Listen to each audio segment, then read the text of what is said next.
should mute that. See what happens. Gonna share it on Twitter. Hey, hey. I really need to stop singing on here when I see it go live. Hey. Gonna do a random live stream.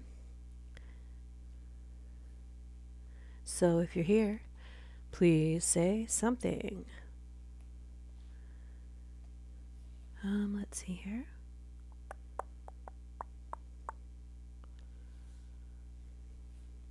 Let me go and share it on Twitter and a few other places. Just a second.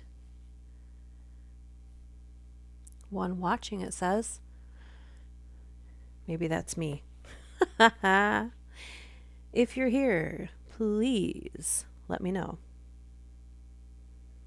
I'm going to get the link and I will share this to Twitter. Hey, Zena. Hey, Peter. Hey, how are you guys doing? I don't know about you, but I could use a distraction today. What are you guys up to? I was going to do it tonight, but then I remembered that it seems to be when my internet is the most spotty. The best thing would be for me to get up at like midnight or just stay up all night long and do a live read. I want to do that at least once this month.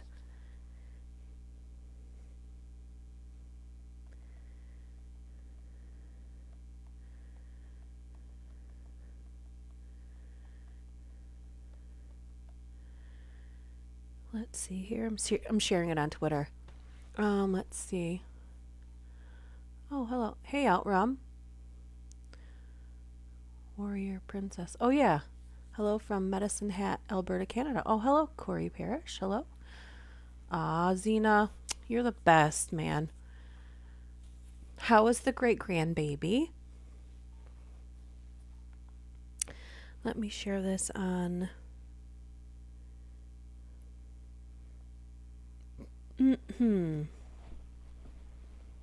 I should probably schedule these because then more people would know about it, but I figure the people that watch this know when this is going to pop up and it hits their notifications. But there's a few that don't, and that's okay. I'm not going to share this in too many places here. We're going to read some paranormal stuff here today. Dun dun dun. JWG, hey. Tenzin, hey. Entropic Society, hey. I guess I picked a good time. I was going to, what does that mean? Collab cam. Oh no. Oh, I guess that means eventually I can bring somebody else on.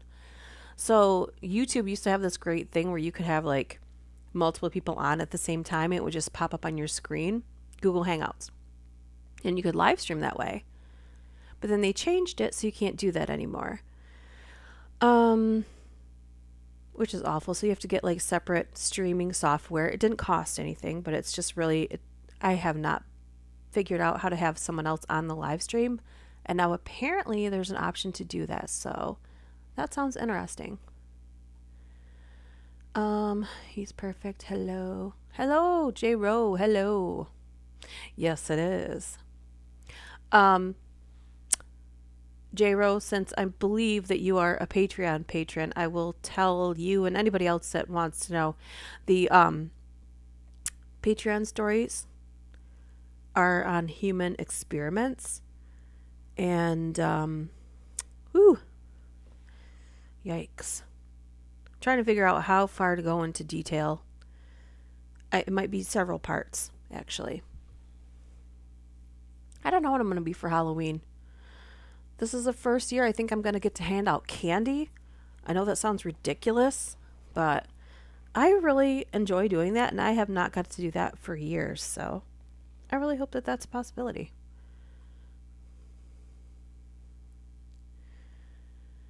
Yeah.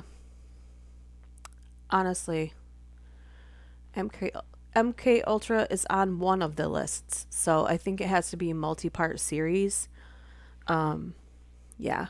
And for the channel, It's going to be about witches this week. So, witches. Yeah.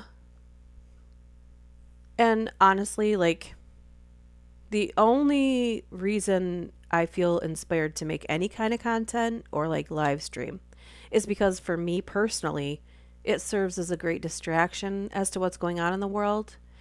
Um, because if you concentrate on bad things too much, it just makes you feel hopeless. So sometimes you need a palate cleanser or a distraction just so you can balance your mental capabilities out just a little bit, you know?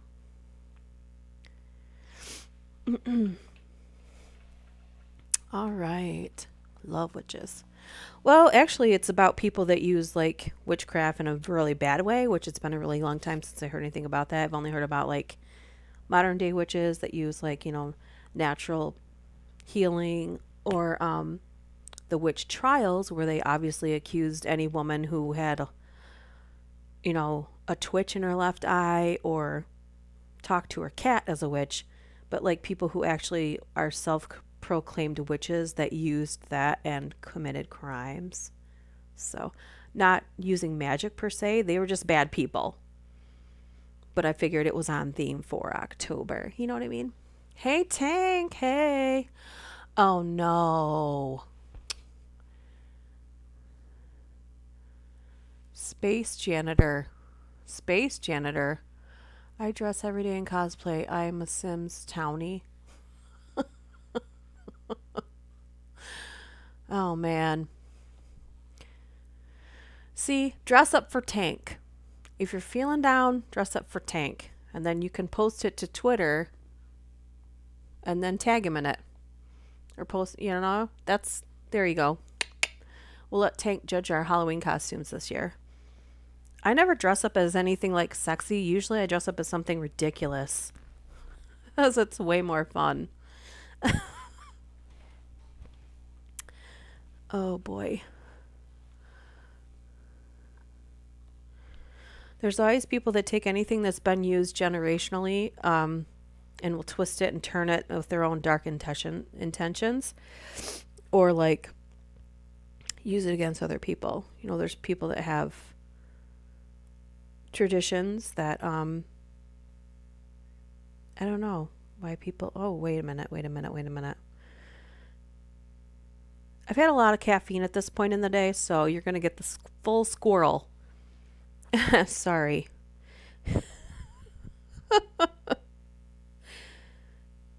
I'm going to read some paranormal stories today. I coded out with my numbers this morning, still trying to recover. Oh my goodness. Yeah, just relax, please. Please just relax. Goodness gracious.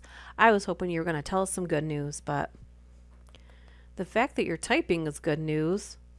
Do they give you a laptop or like some kind of a tablet to use in there, or are you on your phone, Tank? Whew, man. Let's see. I'm going to give you guys the choice. Do you guys want to read? And Element's not even in the live stream, so maybe I shouldn't do it because Element's always requesting Glitch in the Matrix stories. Whew. Good vibes to Tank for sure. Man.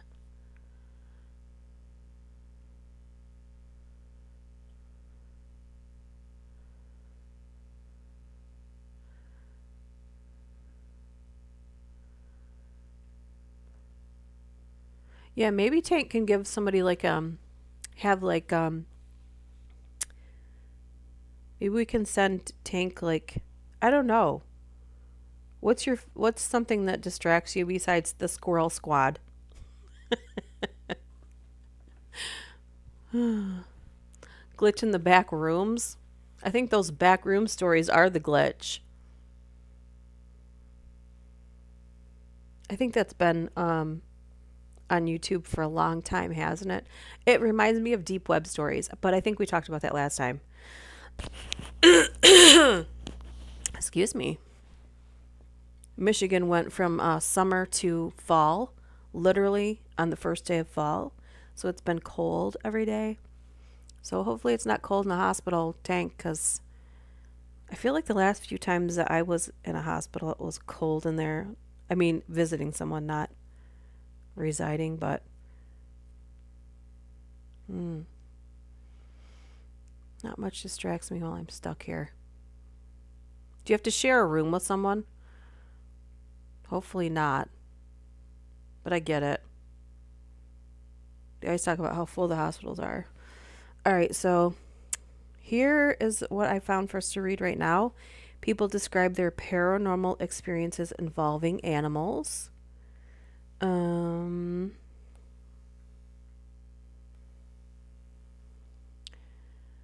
Zena, Smokey is well taken care of by my main friend.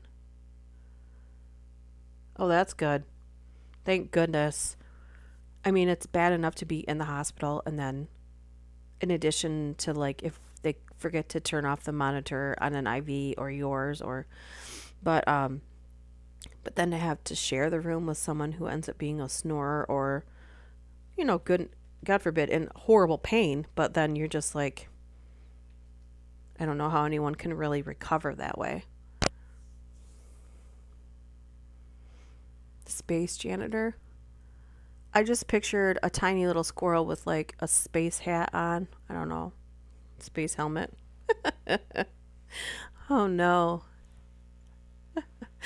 Okay, we're going to get right into the stories here. People describe their paranormal experiences, involving animals. First up, there's numbers, but it doesn't say how many is in the story block. So this one is called Beach Sighting, and it's posted by Goldie8123. Was drinking at the beach with family and a few locals.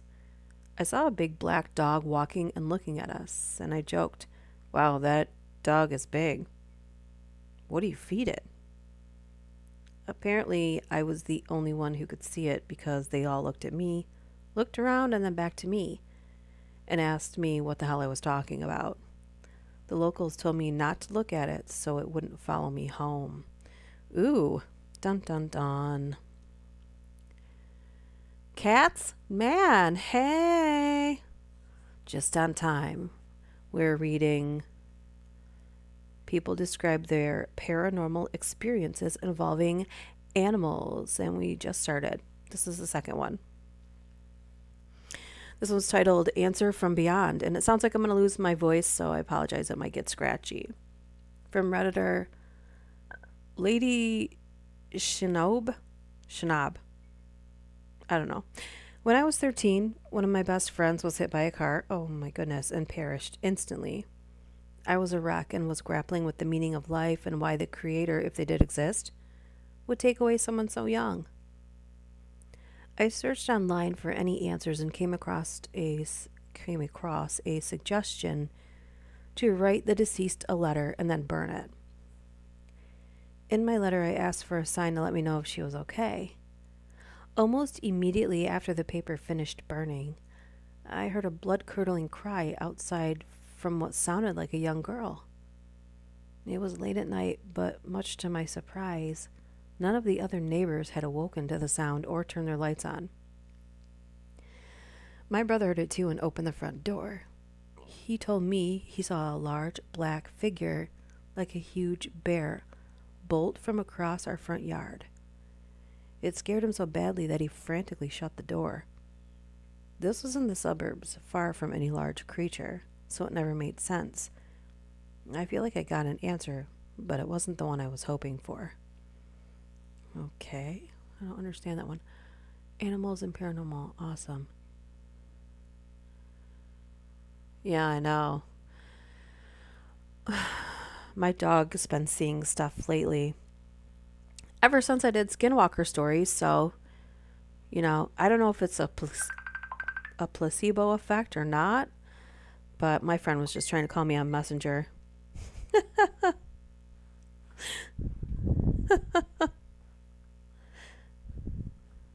I forgot to, turn it off.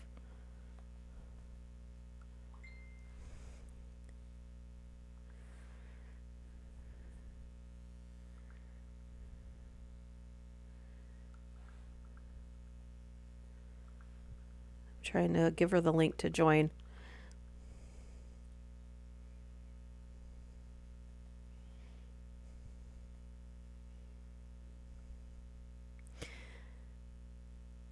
Oh, anyway, I'm sorry. I got distracted.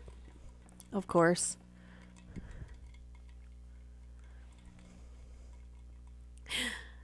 Okay. I'm sorry. My best friend just sent me a message and it distracted me. Of course. This one's titled Disappearing Visitors. Posted by 3A Steel. I thought I read you asking if I'm on the FBI. I only use Instagram, meow.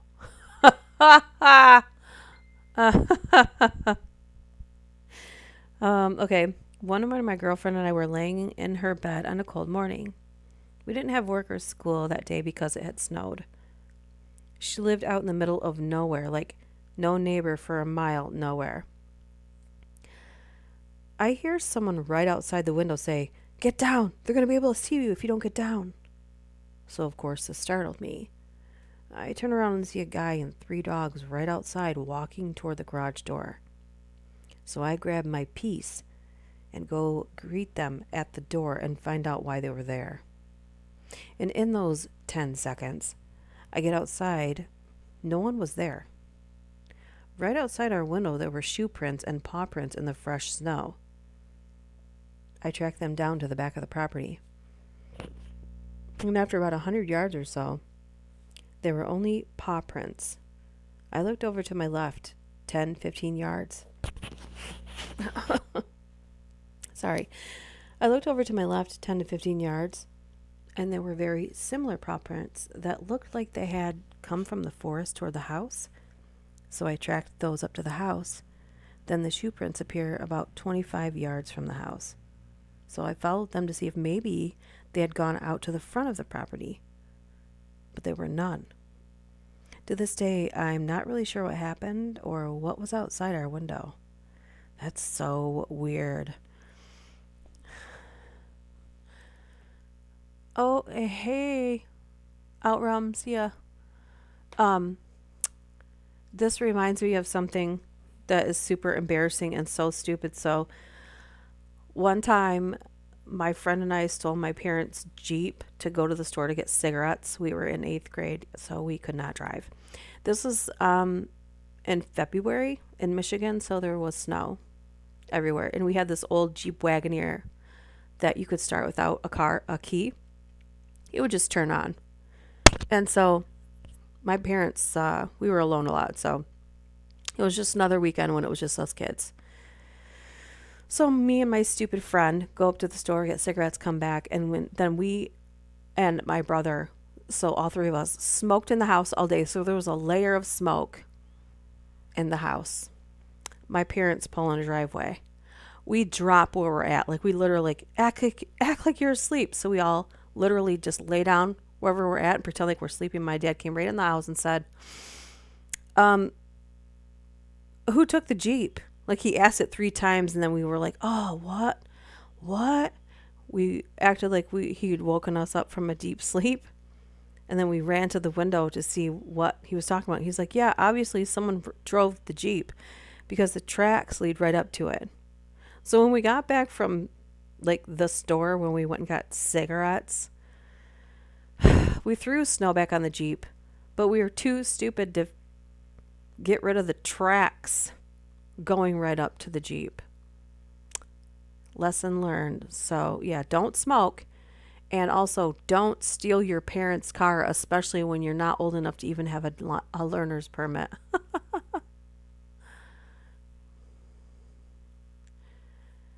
Looking for a good emotional support dog for PTSD and bipolar disorder. Huh. I think there not national organizations that help people connect with that? I have no idea. Let's hope that find. You know what? You should tweet that or put it on Twitter. Tweeter. I almost said tweeter. Wow. Oh my gosh.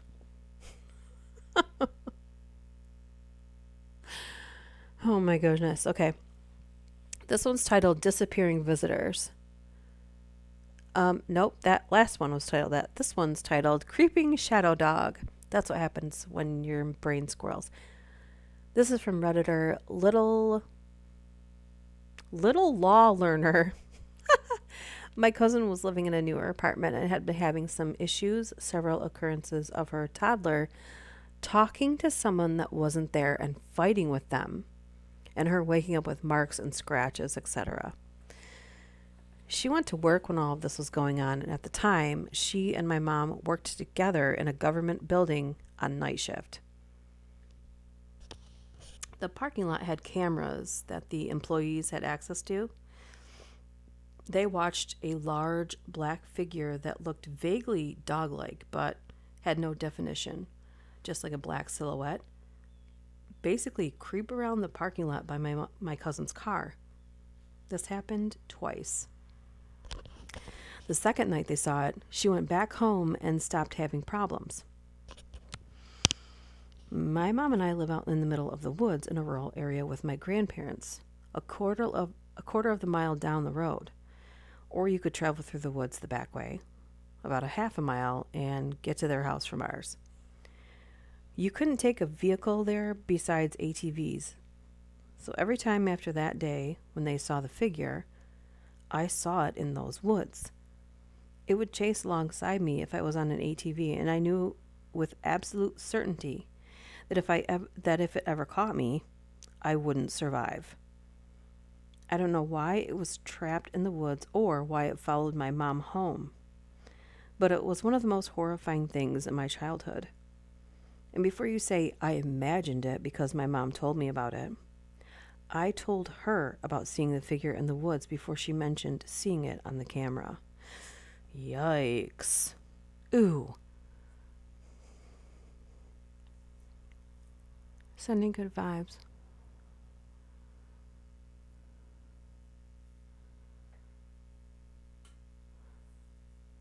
Okay, wait a minute. I've clam baked my house I grew up in, but never took my mom's car. Yeah, I'm sending good vibes for anybody that needs them. Tank, Xena, yes.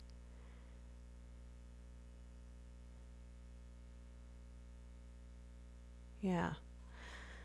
You never know. There could be somebody that listens to this and, finds out maybe there's somebody that trains emotional support animals. So you never know.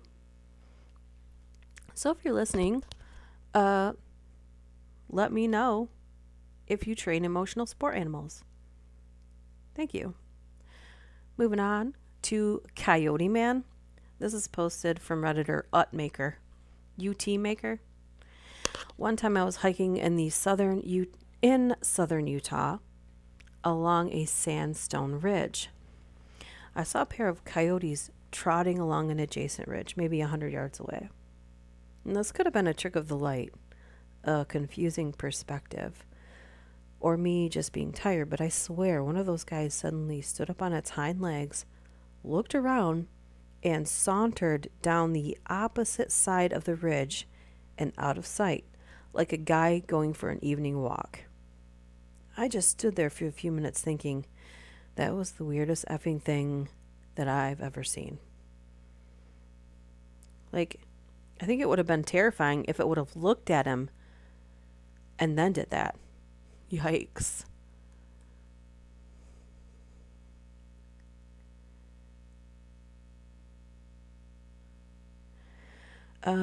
Cat out for an evening stroll. Posted from Redditor DB Guns. I thought it said dog buns at first, but never mind. Anyway. I had 5 other people with me at the time it happened. We were camping in southern Ohio at a private campground. It was around 11 p.m., and we were walking to a pool that was at the front of this site.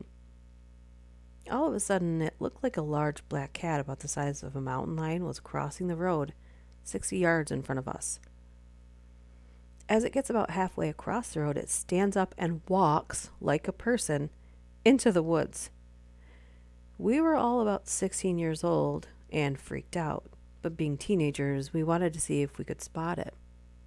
So we all run toward the spot with flashlights, never going into the woods. We never saw anything again. I'd never seen anything like that before. My family's been going to the same place for over 40 years and has never experienced anything like that. That's crazy and hilarious.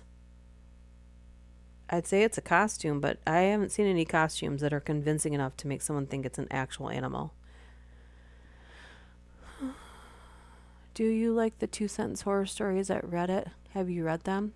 I've got several videos of micro horror stories that I did for a long time. I want to say 2018, 2017, 2018, coming in strong with that for sure.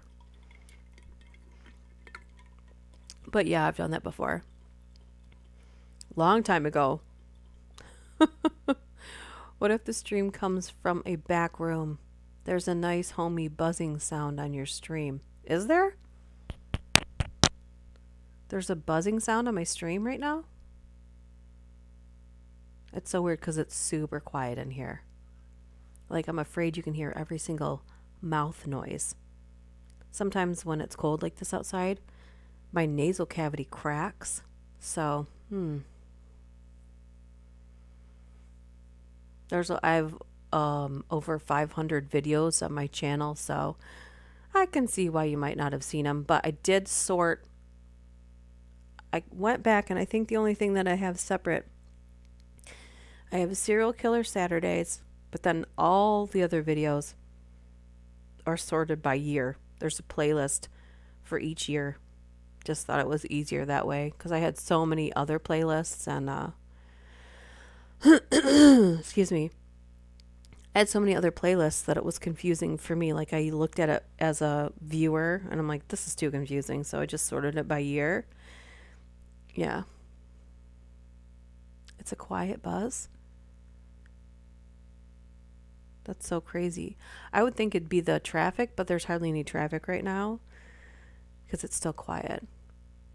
Big headphones. Cool. That means you can hear all the popping going on in my face. Little face bones moving. It's chilly in here, but I don't want to turn the heat on because I swear it's only been like a week since we turned the air conditioning off. So, hey, Peter, I've heard, and Cats, you can confirm, anybody else that doesn't live in America can confirm, central air isn't a thing everywhere else, is it?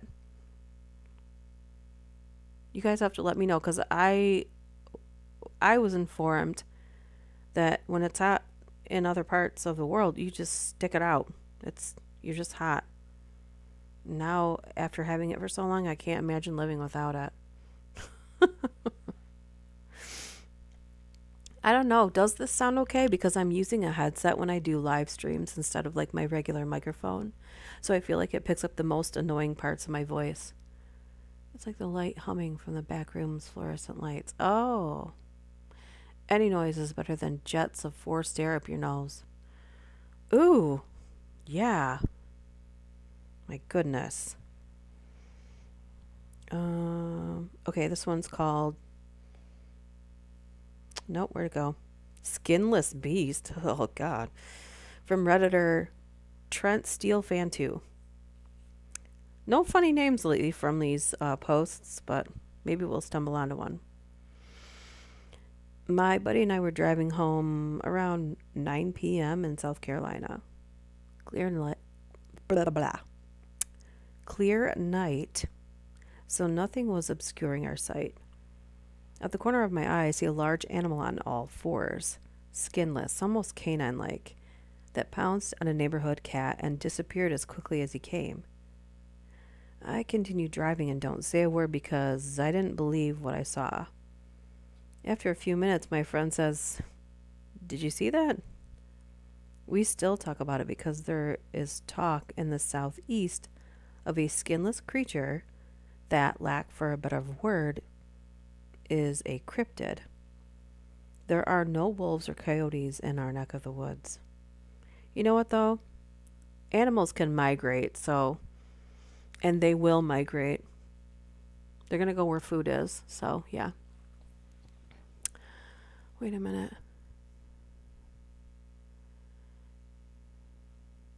I may record it and upload it to YouTube, let you listen. Oh, psh, great. The headset sounds more clean to me. Oh, it does?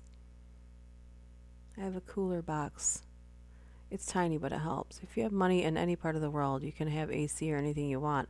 It's not just that, though, because the way we build homes here, and it's always confused me how people build stick homes here. Like, I always thought if I'm going to build a home, I'm going to take the time and build it out of brick and stone.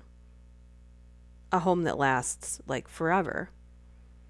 I'm never going to understand why people want to hurry up and build a house that's not going to last. It doesn't make any sense to me. Oh, I don't sound like a robot. Normally I sound like a robot though? Oh no. The headset sounds more clean to me. Do you mean just today it sounds more clean to you? Because that's probably to do with the internet, I'm thinking. But now I'm concerned about my other thing. Here, you gotta take down the damn wall. It's made of bricks and concrete. Right, that's what I was saying. So the reason why I'm thinking AC isn't common, because most places are made more solid like that. So, right, our houses are more easy to demolish, and the heating cooling systems of other places that are made to last has to sort of semi-destroy them just to do something that, what is it, a couple months, you know? Oh, thank you, Tenzin. Um, I don't even know what you asked. Central air? Oh yeah, since it's automatic radiators are warming up and that's how we get heating, but we don't have anything for cool air like AC is US. Yeah. Yeah, that's what I'm thinking. So, yeah, okay. Small squirrel moment. This one's called Lingering Corgi by Dang, She's Scary. I just love like weird, ridiculous Redditor names. My grandma had a Welsh Corgi who lived to be 19. The week after they put him down, the next door neighbor came over and was surprised that the dog, who was very protective, didn't bark when he knocked on the door. My grandpa told him that they had put the dog to sleep a week ago. The neighbor got really serious and said, "No way. I've seen him every day standing under the big tree in your front yard." We took this as a sign that he was still near us. Well, that one was kind of sweet. That's not even scary. This one's called Feathered Harbingers. These look like they're going to be really short. Okay.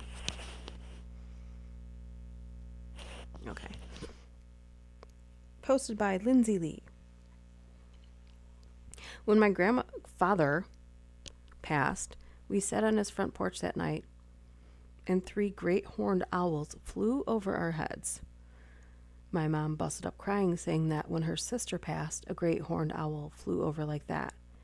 And when my grandmother passed, 2 owls flew over. I'm very curious if when my mother passes, the same thing will happen for me. I don't know if that's cool or creepy or both.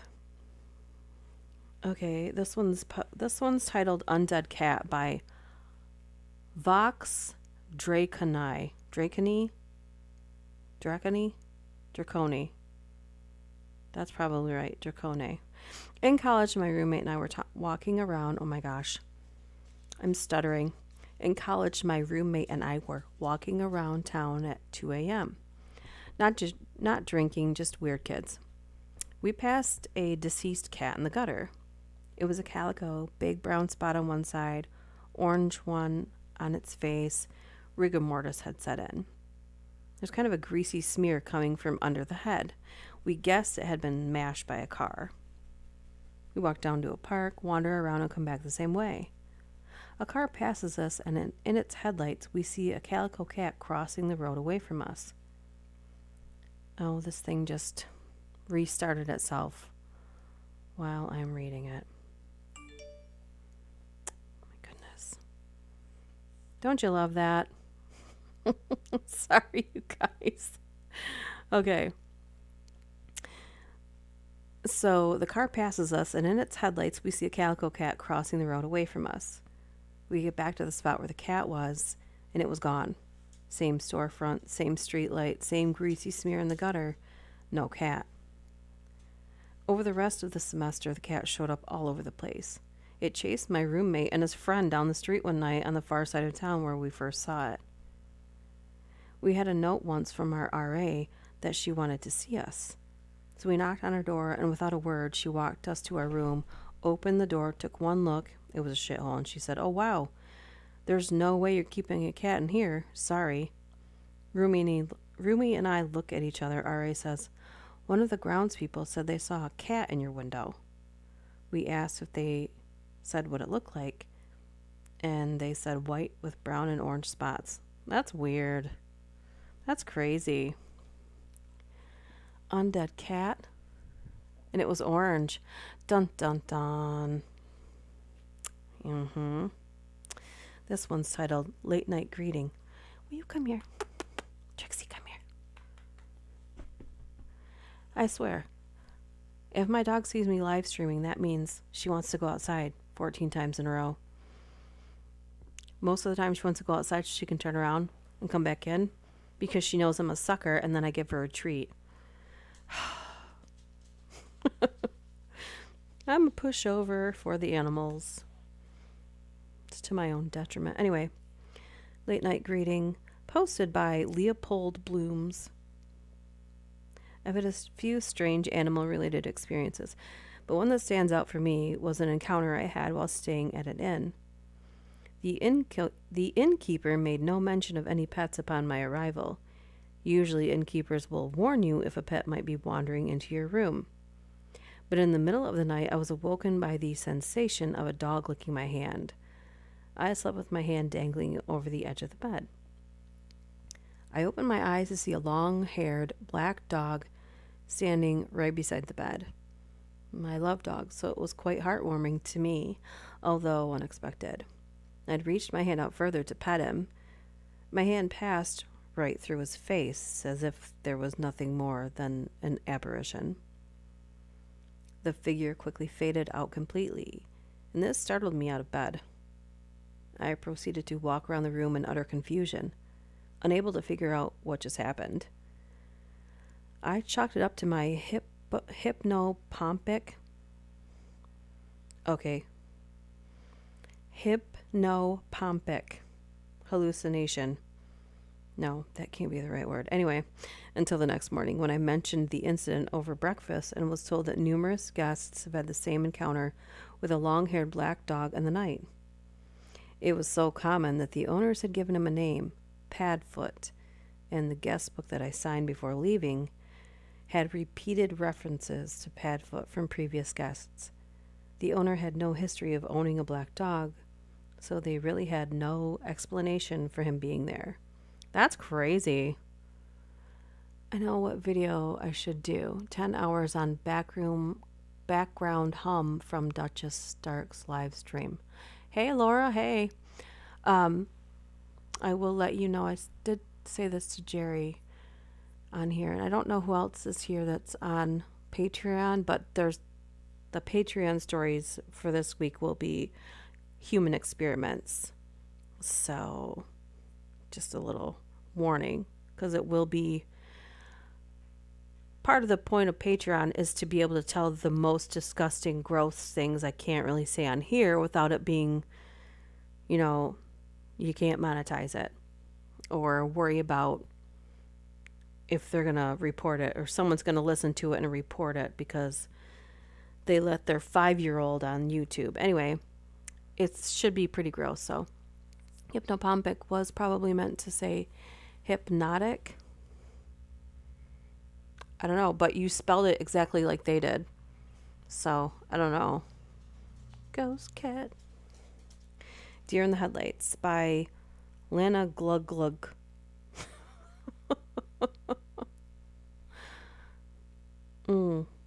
Yeah, I posted...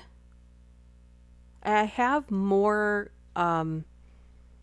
videos from the channel, I need to post the audio from there so you guys can listen to it ad free. And I know those ads are annoying. And for some reason, YouTube, like, it's not just one ad. If it's an ad break, they always have two ads. Like, yeah, it drives me crazy. What the heck? Why did they do that? It's not like they pay the creators anymore. And anytime that they give you anything, they take, is it 40%? 40% before. It doesn't matter. I don't, maybe once a year I make enough because it has to be like a minimum of 100 before they send you something. So maybe once a year I make that much. But probably if I was more active, I would have better results. But anyway, the Hypnotic is an alcoholic drink. Oh, hey. I didn't know, boo. Deer in the headlights, posted by Lana Glug Glug. I was driving on a highway late one night and saw a tannish fog, approximately the size of a deer, run across the road in sort of a bouncing motion. I would have thought that I was just seeing things, but there was one car in front of me and they hit their brakes so that they wouldn't run into it. It was really strange. But I thought, a deer ghost, and just continued on my way home. Sometimes the ads are non-skippable. Yeah, I know. That's annoying. That's it, you can't even uncheck it. Like, there's a part, if you're making a video, if you want any ads, you can get rid of the before or after, but the non-skippable ads, they don't let you do that. It's very strange. Okay. Last Goodbye by Goose Pills. When I was a teenager, I went to a 2-day music festival. Oh my gosh. Let me start that sentence over. When I was a teenager, I went to a 2-day music festival. And while I was gone, my mother decided that it was a great time to have the dog I'd had my entire life put down. She was really old, and I knew it was coming, but I wanted to be with her. And you should. Don't ever just send your animals to the back just by themselves. How scary. How scary for them. So needless to say, I was heartbroken. Couldn't stop crying. And as I'm laying on my bed, I feel this big whomp.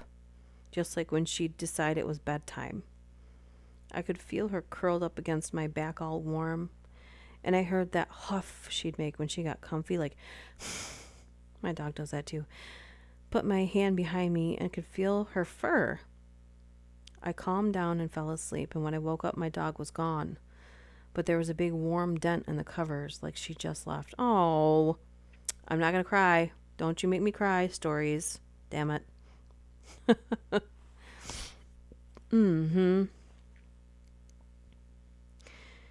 This is Guardian Stag from Redditor Sparrow. I used to live in the New Hampshire. Oh my gosh. I used to live up in New Hampshire. My brain's trying to skip ahead and the words makes it difficult to read. Anyway, I used to live up in New Hampshire and for a brief period of time was having a semi-frequent encounter with shadow people. Ugh.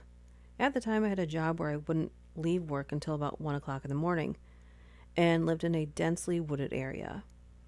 For a while it was bad enough that when I'd get home at night I'd be scared to get out of my car and walk to my front door. Then one night I was driving home, and as I came around the big bend, look up, and at the edge of the tree line, looking right down at me, was a giant silver stag. When I say silver, I truly mean it. Not gray, not white, and it even shimmered ever so slightly. He was massive and beautiful, and I immediately felt very calm and safe. I closed my eyes for a split second because I knew what I was looking at couldn't be real. And then when I looked back, he was gone. I never saw another shadow person after seeing the silver stag and feeling that calmness come over me. Sometimes I wonder if he was some sort of guardian. Yeah. That's crazy. This one's called A Skull-Faced Kangaroo.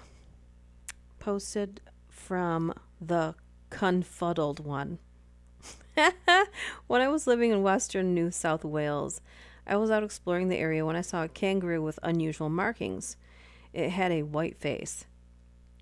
A while later, I mentioned what I'd seen at the local pub, and everyone got quiet, then quickly changed the subject. I found out later what I described was considered a bad omen in the local Dreamtime, and I totally believe it. Totally believe it. Wow. Blah. It gets a little odder. It wasn't a totally white face. It was like a white skull marking. It had color, like on the ears and around the eyes, mouth, etc. Now, at the time, we were years into a bad drought, and it wasn't uncommon to find native animal carcasses in deep mud, presumably after attempting to access water. For some reason, when I saw the Roo, I had a mental picture of it face planting into some mud, which had then dried, leaving the unusual markings. In a split second, it makes sense, but when I sat and thought about it, I knew that wasn't mud, but actual markings. Okay, not everybody is a great writer that posts these. I'm non-skippable. Same. This one's titled An Eternally Protective Chow. I was going to say cow. My brain slowed down a second to see that it says chow. From Redditor, the original Alexa. Our black chow Padfield was hit by a car just before Halloween. Halloween night, I'm listening to a podcast of spooky stories before walking downhill to my studio in the dark. The wind was blowing, clouds were skimming across the moon, and the trees were tossing wildly. Ooh, that sounds like the perfect sky. I got spooked since we live way out in the country, plus Halloween, plus spooky stories. I actually felt and then saw Padfield come out of the moving shadows from the place he usually slept, and he walked me to my studio door. I told him thank you, went inside and told my husband that our dog had just walked me down the hill, and he said, "Sounds like he was making sure you were okay." We missed that sweet dog. He was a good boy. Oh, come on. If there's any more sad ones, I'm skipping them. The sister's dog that wasn't. From Redditor, Josh Lashnikov. Okay, sorry. A couple of years ago, I slept over at my sister's house in my baby niece's bedroom. I need to turn off my phone's notifications because that's distracting. All right. Let me do that because that is distracting me. I don't know if you guys could hear that or not. So, all right. A couple of years ago, I slept over at my sister's house in my baby niece's bedroom. Sorry about that. At 2:38 a.m., I'm woken up by a small dog getting onto the bed with me and settling itself down to sleep. I reached out to touch it. It was really comforting. But then realized my sister's dog was downstairs and definitely not little. I reached for the dog again, but it had vanished. Sister told me my niece woke up every night at 3 a.m., and I've always wondered if it was because of the little dog. The feeling of it being there was so lovely. I spent the rest of my visit hoping it would come back. That's really crazy. I heard your phone get a notification. Yeah.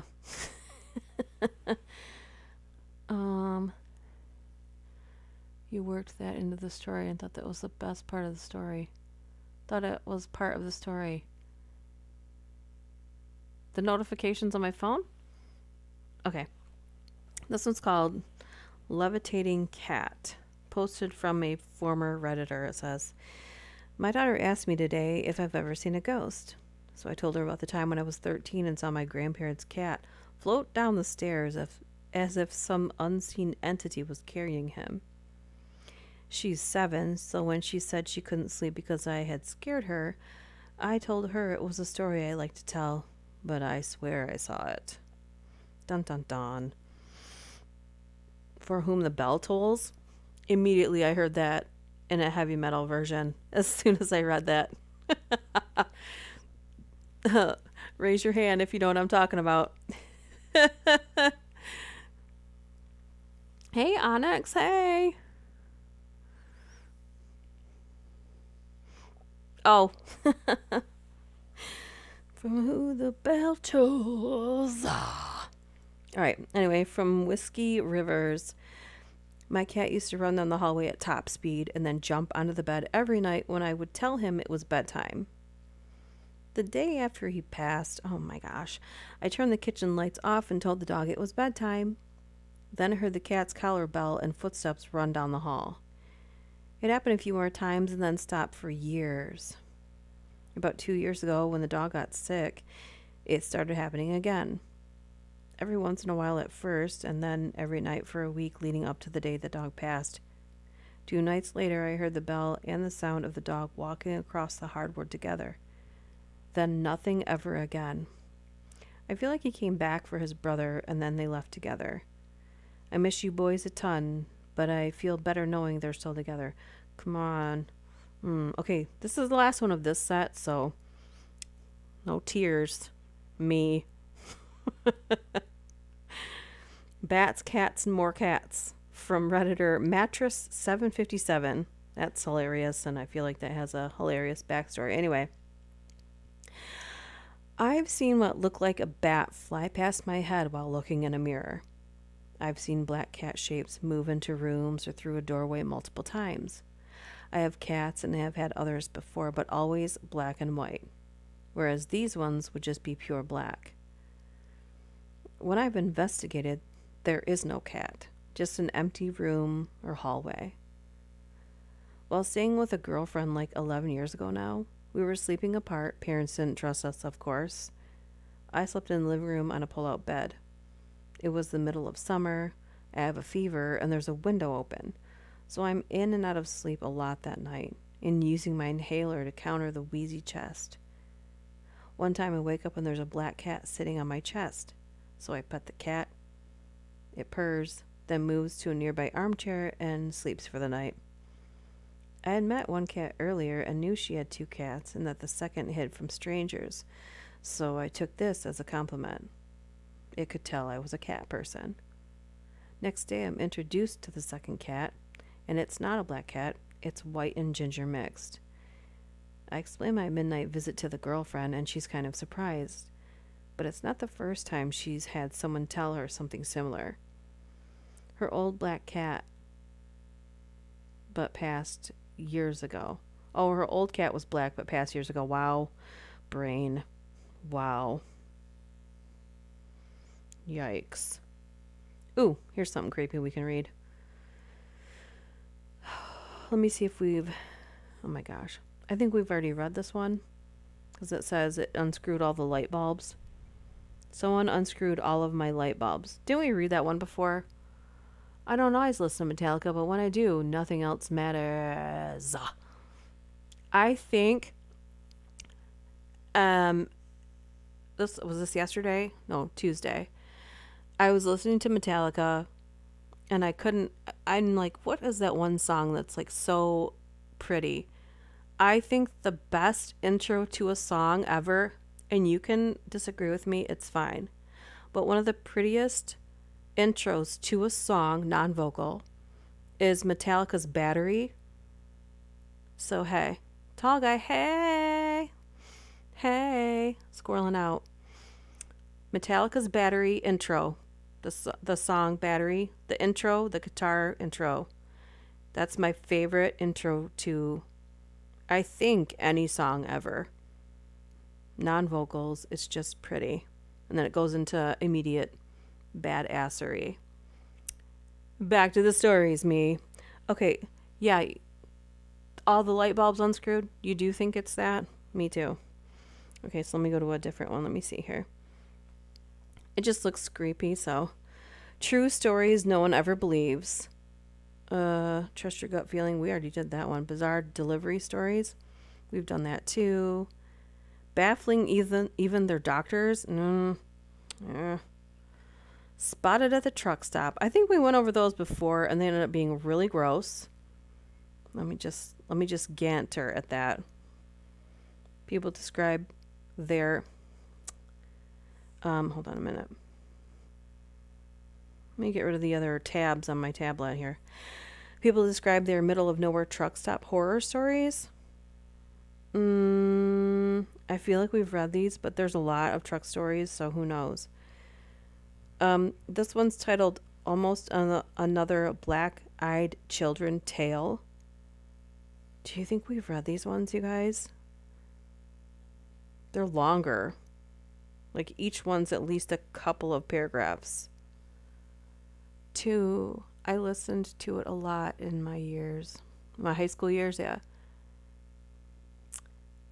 Yeah, I love it. I think it's one of the most underappreciated as well. Man's best friend came to tell you many forms. Okay, I don't know if we've read these or not, and I feel like we have, so I'm trying to look for something else that we can read here. Things heard while home alone. I feel like I always end up in the same area. Creepiest things anyone's ever overheard. That looks like a good one. And I feel like we've read these too, so you're going to have to let me know. Okay. That one's too gross. A lot of creepers. Like on the border. No, not on the border. Definitely in the illegal realm, if you know what I mean. So I don't want to read those. Just a second. Just a moment, please. While Duchess finds something to read for you. Do do do do do do do do. Just kidding. I'm gonna keep doing that. Dark fairy tales. Let's get into it. We can do that. Dark fairy tales. Grimm's is completely, I think that's public domain, so we can read those. Hold on a second. Dark Side of the Moon. Sorry, I'm just scanning through stuff to see if I can find something really quick, but the dark metal bands. The best dark metal bands. Some of these, like, it's too hard to read for you guys, and then you can't see the images along with it, so it doesn't really work. What's a good, like, how about Halloween? Halloween, or what about werewolves?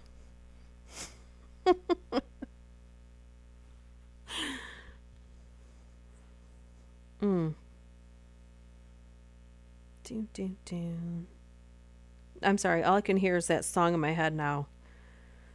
What to expect when you're expecting to turn into a werewolf? That's hilarious. Why?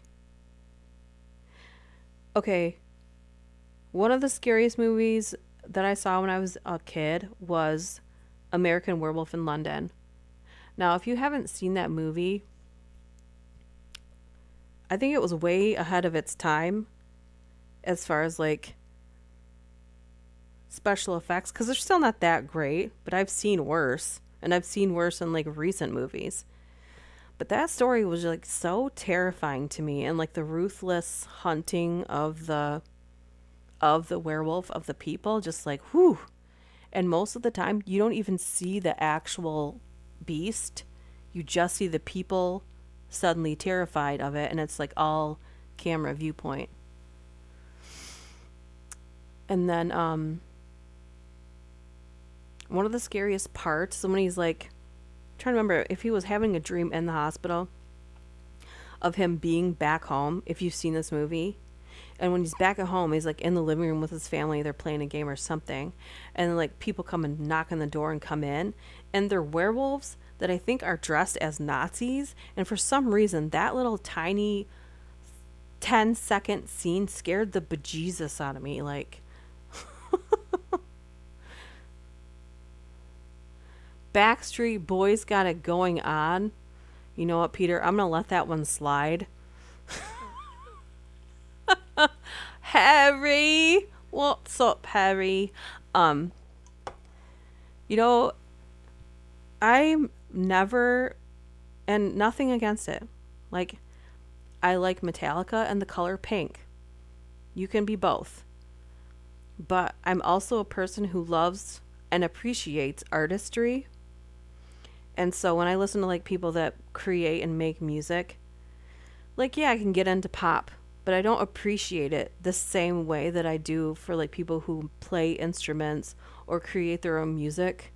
And I mean in any way, like either from an instrument or they found like a way to make their music like digitally. I have so much respect for that, but that's artistry because you made something out of nothing. But when there's like groups, like I never was a Spice Girl fan, nothing against them. I just wasn't into it because I felt like people are just watching them for the group. Like they didn't write their own music, they don't play any instruments, and they're all singing the same song at the same time. I just never got the hysteria of being in a group. So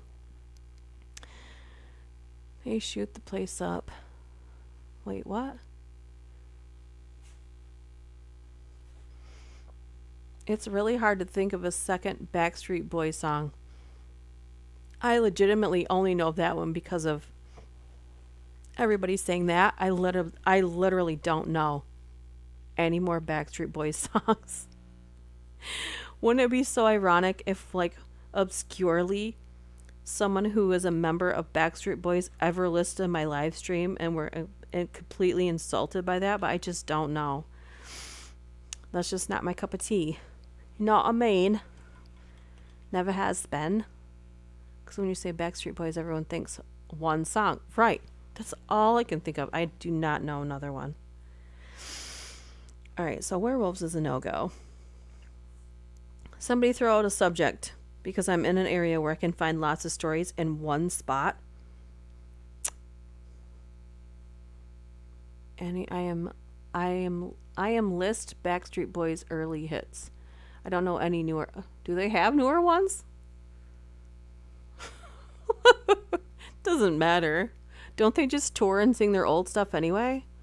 Isn't that how that works? I don't even know. There's songs in those of bands like them, like Five Damn Writers. But yeah. I really enjoy, you know what? That's another reason why I like TikTok, because there's people on there that have literally, they write, they've been doing it for a long time. Some of them are extremely talented, and thanks to all the people there, they were able to like get their music out there and have it be seen. Quit playing games. Oh, is that a whole song or is that part of Backstreet Boys Are Back Again? Why do I think that that's just one song? Paramedic Stories. Thank you, Laura. I'm like waiting for a subject so I can search for some stories. Paramedics describe the creepiest calls they've ever had. So let's see if I've already read these. Ew, I don't think so. These are going to be gross. So, heads up. Gross medical stories. My shoot the place up comment was in reference to the scene in Werewolf in London. Oh. Do you mean the alley? When they're in the alley? Shoot the place up. Did they do that? They did have machine guns, didn't they? I have to go back and watch that movie. I did put it on a few weeks ago, actually. That's what made me think of it. But I remember seeing that. I was watching it by myself and it was so freaking scary. Ooh. Both Backstreet Boys. And another movie that scared the crap out of me at the time I watched it, but I don't think it's as scary now. It is scary because of some of the characters in it. But like 30 Days of Night, when I watched that movie, I lived in the middle of nowhere and it was in the middle of winter. So if you've seen that movie and then you know why it would scare the crap out of me. Oh, yeah, when they bust in the house. Both Backstreet Boys and Take That make new music. Both Backstreet Boys and Take That make new music. Take That as a band? Okay. I'm going to let you answer that while I venture into Laura's request or suggestion. Paramedics describe the creepiest calls they've ever got. And the first one is up with woman tries to kill herself with an old saw. So if I've read this before, please let me know because I don't think so. So, yikes.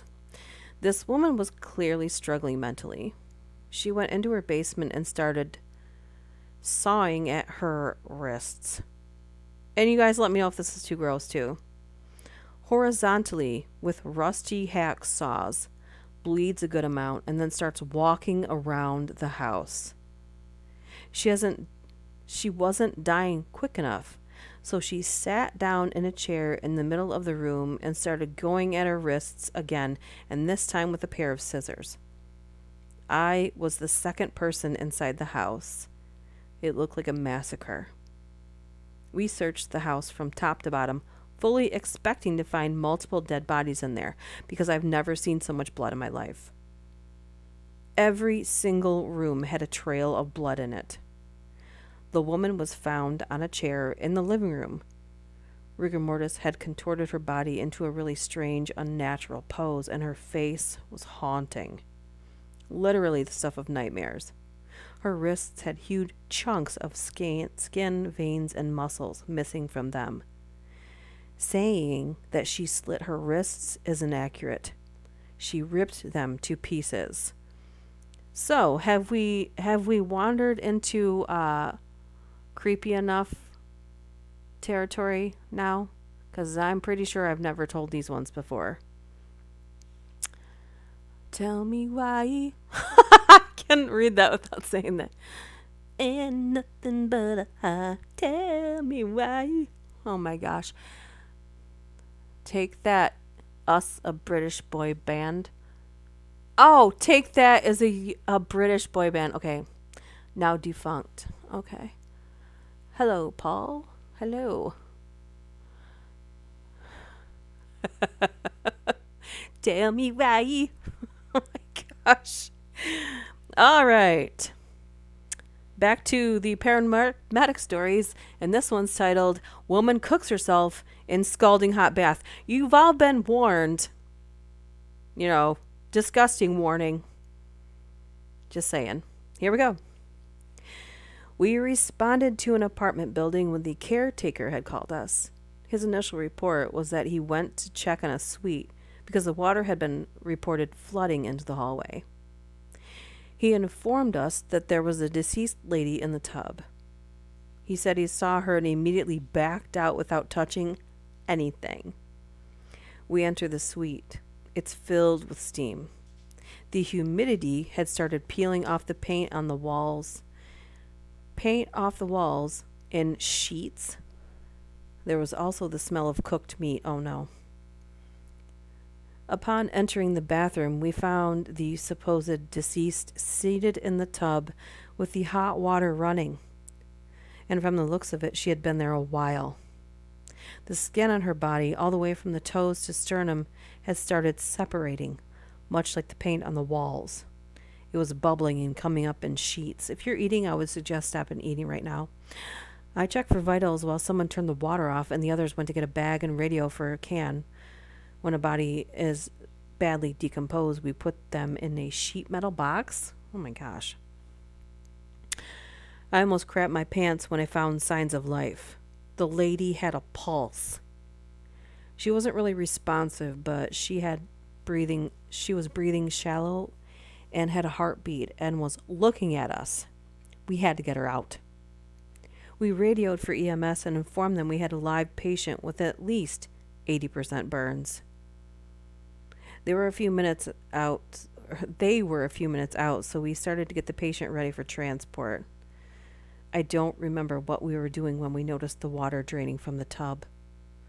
But what we saw was her torso essentially, oh no, degloving itself as the water receded. Oh, we immediately plugged the bathtub and continued working her. Oh no. Oh no. Whew. When EMS arrived, we had to transfer her to the stretcher. And that's where things got ugly. Oh no. Okay. The rest of it hasn't been ugly yet?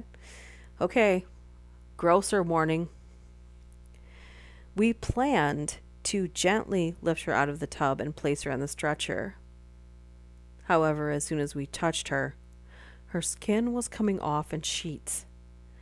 I remember saying, "Sorry, ma'am, but we have to do this," as I picked up my section and came away with almost all of the skin I contacted stuck to my arms. That was the only time she made a sound. She probably couldn't feel it due to the nerve damage, but I'm pretty sure she knew she had lost almost all of her skin from the chest down. The water was still extremely hot, so we were also getting burned while doing this. We managed to get her onto the stretcher and EMS took her away. When the bathtub was drained, there was skin stuck to the bottom. Oh my God. We had to scrape it off and bag it. I still can't eat certain chicken dishes because of this. Oh, and neither can any of us. Oh, Lord. We figured she was in the tub and the water got cool, so she turned it on with her toe. But she must have had a stroke and couldn't turn it back off again. Being in an apartment, it had pretty much unlimited hot water. So that poor lady sat in there for approximately 3 days cooking. She did not survive. We don't get a lot of follow-up on calls, but I heard she passed away. Between a stroke and severe burns, it wasn't likely that she was going to make it, but we treat every patient like they have a chance. The human body is a weird and wonderful thing, and sometimes people do make it through some very horrible things. Well, if you had an appetite before, I am betting you don't now. Oh my Lord. Whoo! Never mind. I guess they're not defunct. Peter said that they make new music. I'm not promoting the Merkins, but they did a horror parody song about those songs. It's funny. Jason and Freddie and Mike Myers did that parody I have heard. Ugh. Degloving skin. Yeah, I wasn't ready for that. The rest of it hasn't been ugly yet. Yeah. Ugh. And I was washing my dishes in hot water as you... Ooh, I hope you were wearing gloves, man. It's probably better she didn't survive. I mean, I was thinking about that. I'm still eating apples. God, Peter, you're so gross. Yeah. I always wondered, like, at one point when I was in high school, I was going to become a nurse. And I knew there was 2 areas I could never work in, and that was pediatrics because I can't stand to see kids hurt and alone, or the burn unit because I don't think I could ever like continuously, although it's better for the patient obviously to clean their skin to make sure they don't get infections, just having to do that to them for their own, benefit, just because you're going to continuously have to put them through pain until they're healed. I could have never done that. So hats out to you. This one's kind of sad. It says 11-year-old lives with mother's corpse for days before calling 911. One call that will always haunt me was on an unresponsive female at around 3 in the morning. We get there and do some pointless CPR along with the fire department. She's been dead for a while. No shockable rhythm, and clear rigor mortis. The most disturbing part was that the original caller was her 11-year-old daughter, who had just spent 3 days with her mother's corpse and called 911 because she was lonely. It also didn't help that the victim was completely nude when we arrived. Oh no. Does anyone know Modern Talking? One guy writes all the songs and also sings. So he is technically a singer-songwriter. Is he an artistic artist? Yes. I think an artist is defined as anybody who makes something out of nothing. Even if you have like objects to help make that something into nothing. I think it's amazing. There's so many different forms of artistry. I don't think that you can stop at just one category. To watch people suffering, especially in those wards, would be so hard. I just overall can't stand seeing that. I couldn't work in the medical field.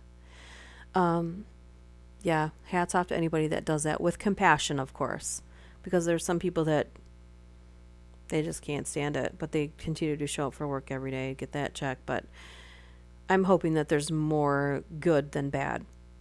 I'm really hoping. I don't know. Am I though? Do I take nothing and make something? Because I'm reading someone else's, you know, their submissions to something. I didn't make that video in the background. That's fear I have that I die nude or end up needing the ambulance nude. I always try to stay dressed. How do you take a shower with clothes on? I always picture myself needing, like, not only nude, but wet. Like, I fell out of the shower or fell in the bathtub or something like that, or in a pool area. I will make some music and upload it for you. Let's see if you praise or puke. You know what, though? And art is subjective as well. What someone deems as artistic or a work of art, per se, someone else doesn't like. So, one person's opinion is not, is means nothing. Except showering, of course. All right. What are we at? Where are we at? Woman with dementia lives with her husband's corpse for 3 weeks. There was a call for an older woman lying in bed. When we get there, the smell is horrendous of a dead body. There are millions of flies everywhere and a little old lady lying in the bed alive. About 5 feet away, there's a body covered up by a sheet. The lady was a dementia patient, and her husband, the deceased, was the primary caregiver. Based on the number of flies and the state of decomposition, the police estimated that the guy had been dead for about 3 weeks. The woman must have been getting some food out of the refrigerator, but it was totally empty by the time we arrived. The creepiest part happened on the way to the hospital when the woman said, "I sure hope that nice man on the floor is okay." Oh my God.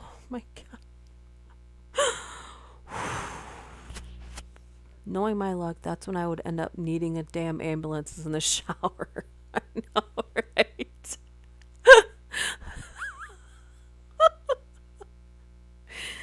Oh my gosh. Church janitor crushed by cross.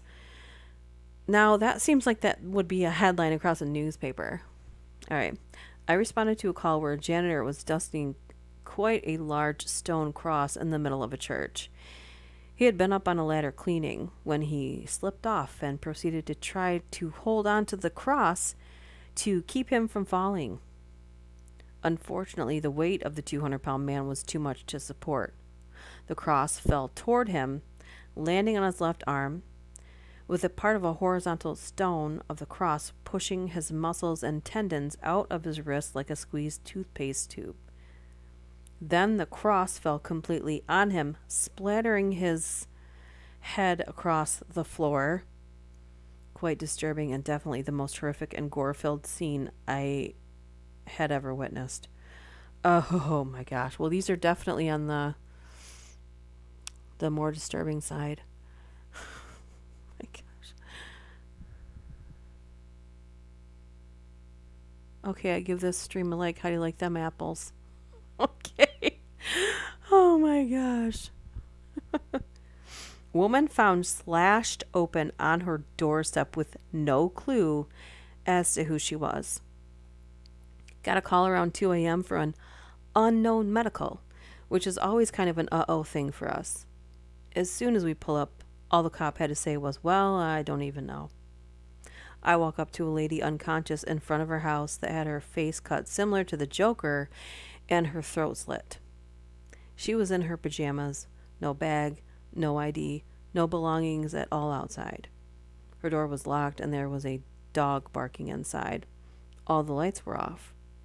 No one knew what happened. No one seemed to know any information about this lady. No name, no age, nothing. She was alive when we got to the hospital, and I hope that she's all right today, but I often wonder who did that to her and why. That seems like that could have its own story. Like, doesn't that seem interesting? I mean, not that she got, but like, how? I swear, I would have never heard about that if I didn't read that today. What did Peter say? The downside to knowing so much about the human body is how well they can describe it. Yeah, they really can. Very descriptive. Elderly man burnt to a crisp while smoking near his oxygen machine. You know what? You know how many times in my life I've seen a person with an oxygen machine smoking? Always, this thought always goes through my head. And here it is in black and white in front of my face. Confirmation, I'm not crazy. That's super dangerous. Anyways, had a call just after I came on duty of an elderly male with a possible high fever. Yeah, real high. We didn't have much more information because the caller, his elderly wife, was, according to the dispatcher, hard to understand. Anyway, we head out there to get 7 minutes or so later. As we go in, the wife is sitting at the kitchen table just inside the door, so we ask her what's going on. She answers that he's been complaining he's hot all morning. We go into the next room, which is dark due to the curtains covering the windows, but there's enough light to see a dead man sitting in a chair. Now, mind you, he was not recently dead. I'm talking blackened face, rot, rat bites around the mouth, wasn't complaining this morning type of dead. We set down my equipment and my partner goes to turn on the light next to his chair so we can verify the obvious. And as she goes to reach for the light, the dead man groans and reaches for her hand. After collectively shitting our pants, we jump into action, come to find out he was on oxygen and he was a smoker. He was complaining about being hot because he was literally burning. What looked like signs of death on his face were scorch marks and melted plastic. To answer the obvious question, I don't know. He was still alive when we got him to the hospital, and I never asked what happened to him after that. Like, okay, kids, not only do we not smoke, we don't smoke when we're on oxygen. Class dismissed. Yikes. Oh. Depends on the concentration of oxygen, but yes, it's dangerous. A person that inept deserves that ending. The problem is they're never by themselves. Rarely have I seen a person on oxygen that smokes by themselves. They always have a person that helps them do everything. Danger zone. You're really living on the edge there, man. Every single second. Nude woman claims to be the Antichrist and sticks an entire hand up her rectum. Yeah, gross warning. Gross warning. Just gross warning before I read it because I don't know. We're going in blind, people. But that heading alone. All right, here we go. Just warning ya. I was just getting off of work when a call goes out across dispatch saying that there was a possible overdose and that we needed to respond. We get to the scene and note nothing out of the ordinary until we enter the home. After asking where the patient is, we're escorted to a back room. There you go, Peter. Back room. With a man exiting and rebuttoning his pants? Huh? We enter the room to a sheriff's deputy detaining a petite naked woman who has attempted to jump out of a window and has soiled herself. She had flung both blood and poop everywhere. Oh no. She tells her mother, the owner of the home, who had been very helpful, that she has a parasite inside her and that she doesn't blame her mother for letting her father... Oh no. Both of them. The R word. The R word. Oh no, this is much worse than I apologize for anyone that's listening to this. The paramedics then enter the scene and attempt to administer sedatives via IV to calm this woman, who claimed the only drugs she was on were Prozac and a little weed.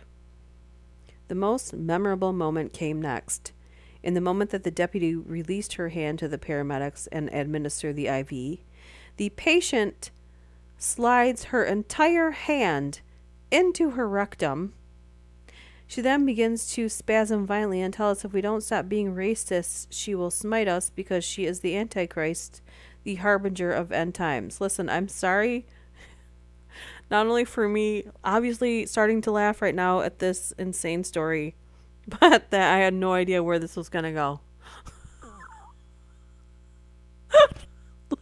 Literally going in blind. You breathe oxygen daily. Do you do it through a tank? Through a, not tank, but do you do it through a tank? Oh my gosh. These are just, whoo. That one was hard for me. Oh man. Okay, I'm going to skip that one because it's about a person unaliving themselves. Um, Woman claims the Grim Reaper is following her and trying to disembowel her. Okay. A nice enough lady was going from psych to psych ward at hospitals about 2 miles apart, and she kept holding her stomach and saying, Muerta, mucho dolor. I hope I'm saying that right, which I'm probably not, which is death or some conjugation of, and much pain. It wasn't too creepy until I started reading her paperwork. The gist of it was that she was having hallucinations of a Grim Reaper following her and disemboweling her. She also had some surgery for an abdominal injury that was literally documented as a mild evisceration that did not appear to be self-inflicted, and that she was adamant this Reaper figure did this to her. That is a story that needs like its own book. What? So they had no medical explanation as to what happened to her. That's crazy. That's the kind of stories we were looking for, but we got the poop flinger instead.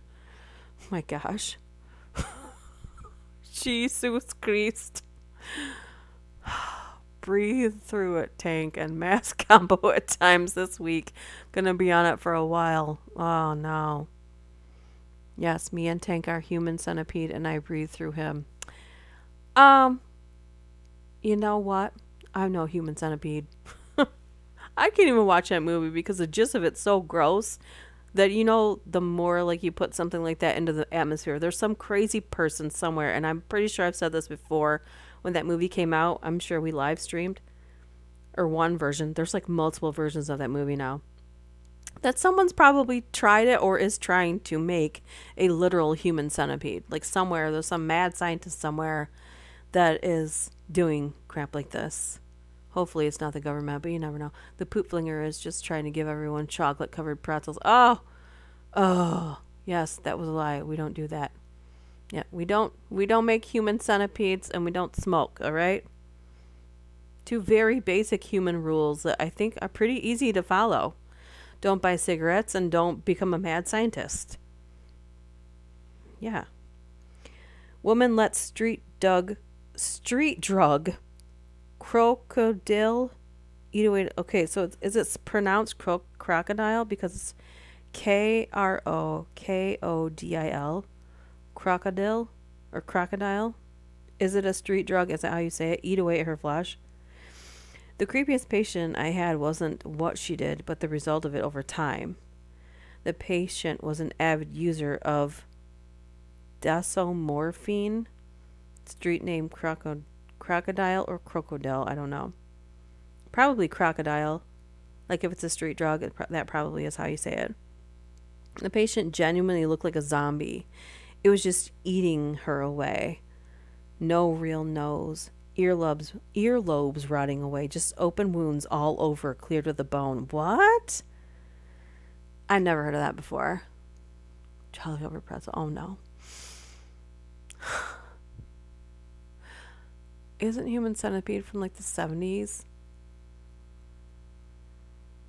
No, that's not. No, it's only a couple years old, isn't it? Crocodile in Russian. Oh, is it? Oh, that's crazy. That's exactly how it's spelled, so okay.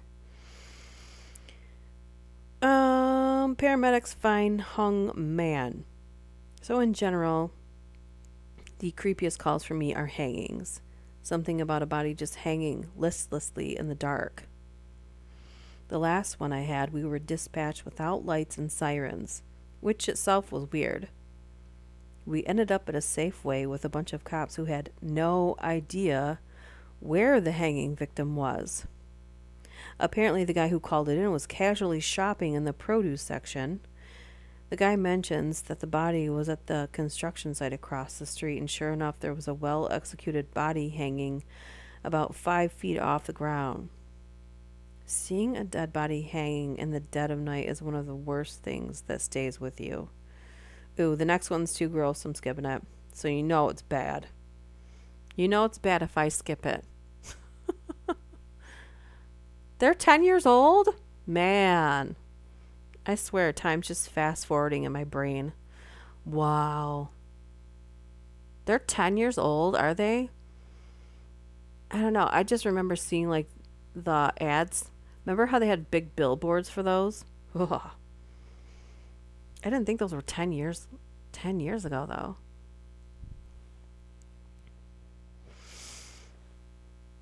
A crocodile is how you make homemade drugs that are impure. Too gross? Oh yeah, it was too gross. Yeah. You want me to read you the title of what it was? Elderly woman is ARD and refuses medical care so she can attend her son's funeral. So I skipped that one. If it has to do with kids, I'll skip it too. Because I'm just not going to do that. Okay. Woman digs out her dialysis port and drenches her home in blood. Well, we couldn't get scary. We got gory. Got a call for a hemorrhage in the early morning one shift last summer.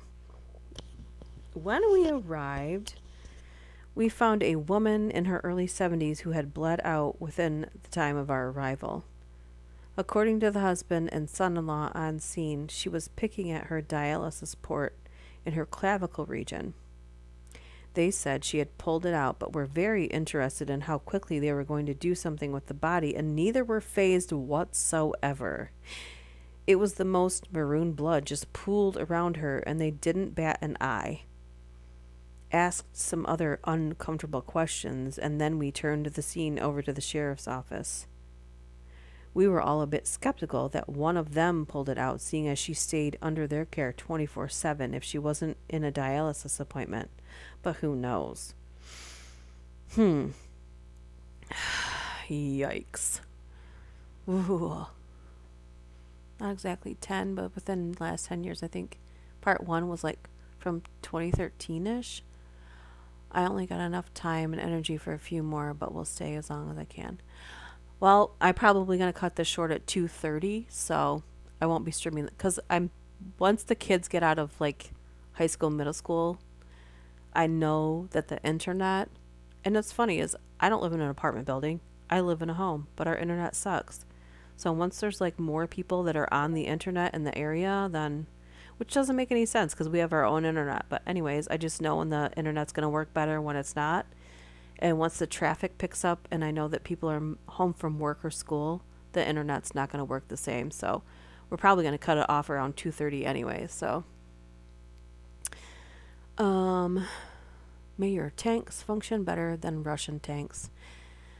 May everyone's. I saw that a lot of Russian people were seeking asylum or getting to Georgia. Did you see that, Peter?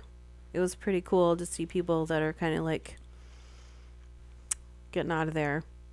I don't know. I'm going to get distracted. Okay. Oh, no, that's too gross. And it was about bed sores, so I want to skip that one because ew. And that one was about unaliving. This one's gross and weird, so the title says, and you're all warned in advance, man severs genitals while trying to have relations with a blender. Why? We got a call from a male in his early 30s with heavy groin trauma. Exact words of the dispatcher. We roll up, lights and sirens, and the guy is waiting for us on the front step with a towel over his nether regions. We barely come to a stop and the guy is already running toward us, holding this towel. I ask him what's wrong, and he moved the towel, and his member was barely hanging on. Apparently he had lady problems, so he decided to have relations with the food mixer he had in his kitchen and accidentally turned it on. Like, I'm not even going to explore the mental. Uh, mm, I. What? There's law enforcement stories and everything. Psych ward stories we've done a lot of times. Ooh.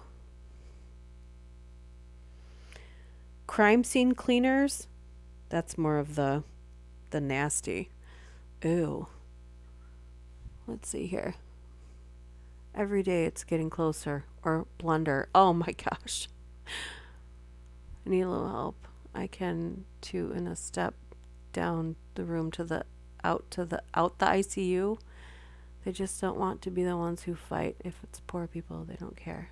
Why was it plugged in? Paranormal. Yeah. Let's go for it. Let's see what we can get on the paranormal side here. Let's look for paranormal stories. Nice refresher. We don't need any more gore. How about that?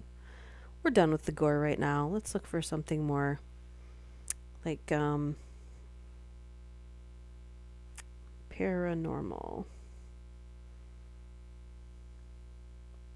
We were on that subject earlier, but I found the pets one, and then that's when we ended up reading.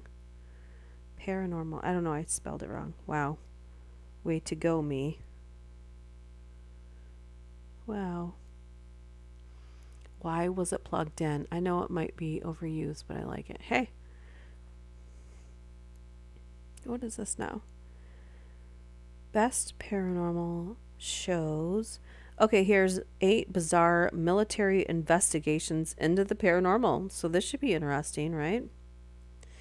This first one says, in the Philadelphia experiment, the U.S. Navy is rumored to have made a ship disappear. I have never heard about this, so if you guys have, you're going to have to let me know. The Philadelphia experiment was an alleged experiment conducted by the U.S. Navy on October 28, 1943. And as the story goes, while testing advanced stealth technology, the experiment rendered the USS Eldridge DE-173 invisible and teleported it from Philadelphia, Pennsylvania, to Norfolk, Virginia, and then back. Though the experiment was a success, it came with a price. Supposedly, the ship's crew suffered irreversible damage. Sailors returned home insane, permanently invisible, or melded into the ship itself. And for these reasons, the experiment was never conducted again. Yeah, I get that.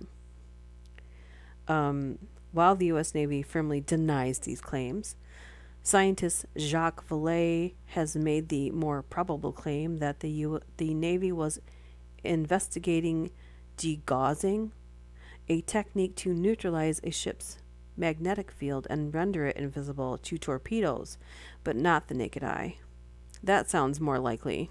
You know what I mean? But I feel like it'd do the same sort of damage to a human body. You've heard of it.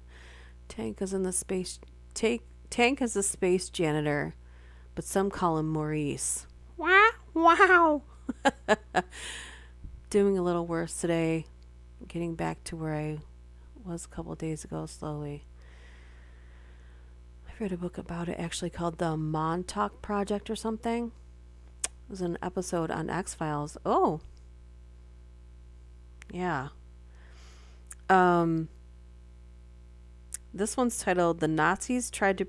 What? I don't know how that's paranormal, so I'm going to skip it. At Area 51, the U.S. government tested experimental aircraft and perhaps much more. I'm not sure how this is... These are... Okay. Everyone's heard of Area 51, also known as Groom Lake, Homey Airport, Dreamland. The exact purpose of Area 51 is unknown. However, sources indicate that the site most likely houses experimental aircraft and weapons.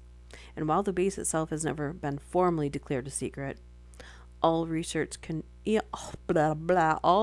conducted there has been labeled top secret, sensitive, compartmented information. Alleged paranormal activity conducted at Area 51 includes time travel, weather manipulation, energy weapon tests, and of course, UFO research. Many people suspect that Area 51 is where the government has been working on reverse engineering alien technology recovered from crashed UFOs. According to official documents, these rumors of UFOs were sparked by Area 51's research on experimental airplanes, including the Lockheed U-2 spy plane. Lockheed, sorry.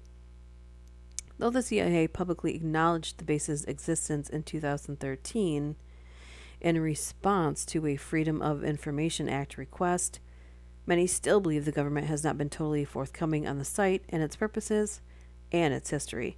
And I'm pretty sure whatever they were doing there, they've moved to a new site since everyone knows about that now. You know?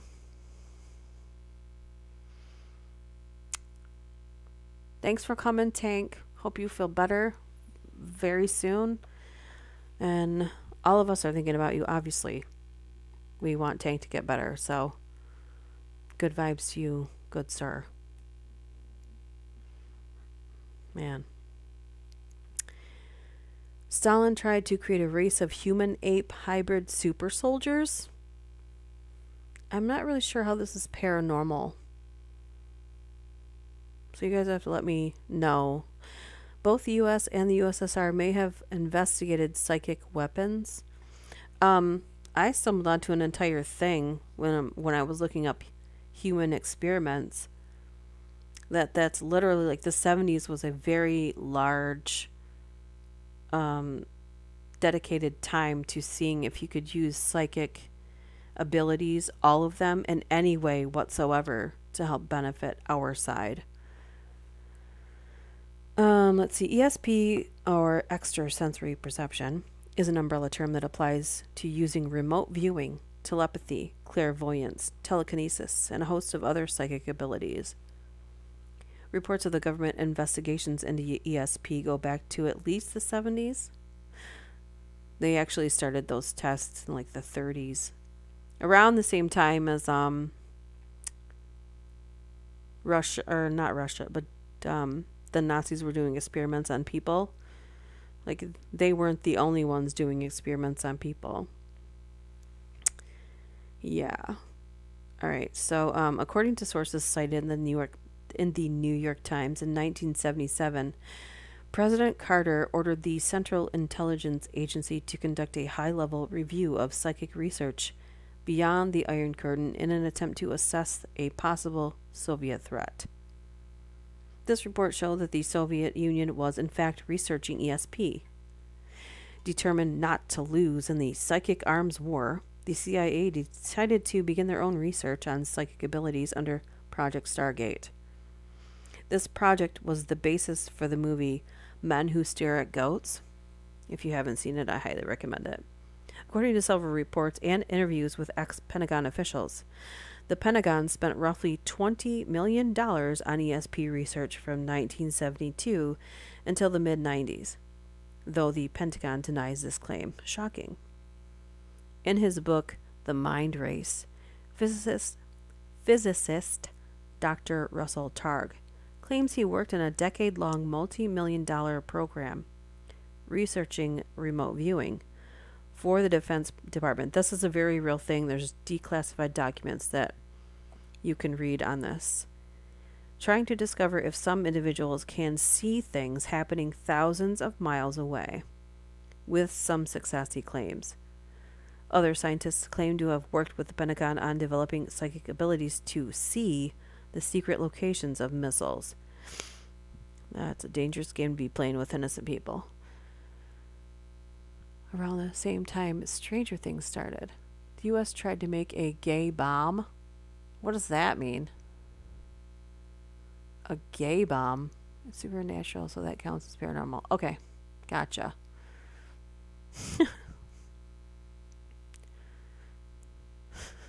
Project Blue Book investigated more than 12,000 UFO sightings over 18 years. That's more than I've ever heard. I didn't know there were that many. Project Blue Book was the longest-running government investigation into UFO phenomena, in operation from 1952 to 1970. So literally, probably they'd have 1 million of them if they would have kept going, because I think that In the last 20 years, there have been at least, uh, man, at least triple that. Like I can't even imagine how many UFO sightings there's been since the 70s. Anyway, in June of 1947, pilot Kenneth Arnold reported seeing 9 flying objects while flying over Mount Rainier in Washington state. A multitude of later reports caused the U.S. government to begin Project Sign. However, 1 year later, they produced only a single inclusive report. Project Grudge followed, but was similarly short lived. Dissatisfied with their previous efforts, top military officials and physicists formed a panel tasked with investigating UFO phenomena. Officials called this new investigation Project Blue Book, named after the blue booklets used for exams in some colleges and universities, supposedly to indicate the seriousness with which the military was finally taking this mission. From 1942 to 1969, Project Blue Book investigated over 12,000 UFO cases. Many of the project findings are available online. In the end, the controversial Condon report concluded that there was nothing unnatural about any of the UFO sightings that they had studied. Of course not. And they were all either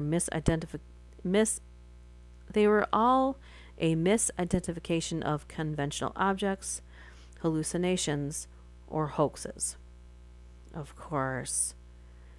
Of course. Why would you want to alert people? There's a have you guys seen that one movie, and it's about a therapist that was hypnotizing people to recall their alien abductions, and then in the movie it has like the scene of the actors in deep hypnosis, and then side by side it has the actual people, because this therapist recorded these sessions because I think they thought no one was going to believe them. So you've got the movie about it, and then in the movie is the actual scene of the person going through hypnotherapy. I don't know the name of the movie, so if anyone knows, please share. But I'm just curious if anyone else has seen that too. It's not a new movie. It involves hormones. Oh. A chemical weapon with hormones. You're going to affect all people with that. Like, it makes no sense. But you know what? Most of the people that focus on that for people don't make sense anyway. So that part makes sense. The absolute lunacy that you need to concentrate on someone else's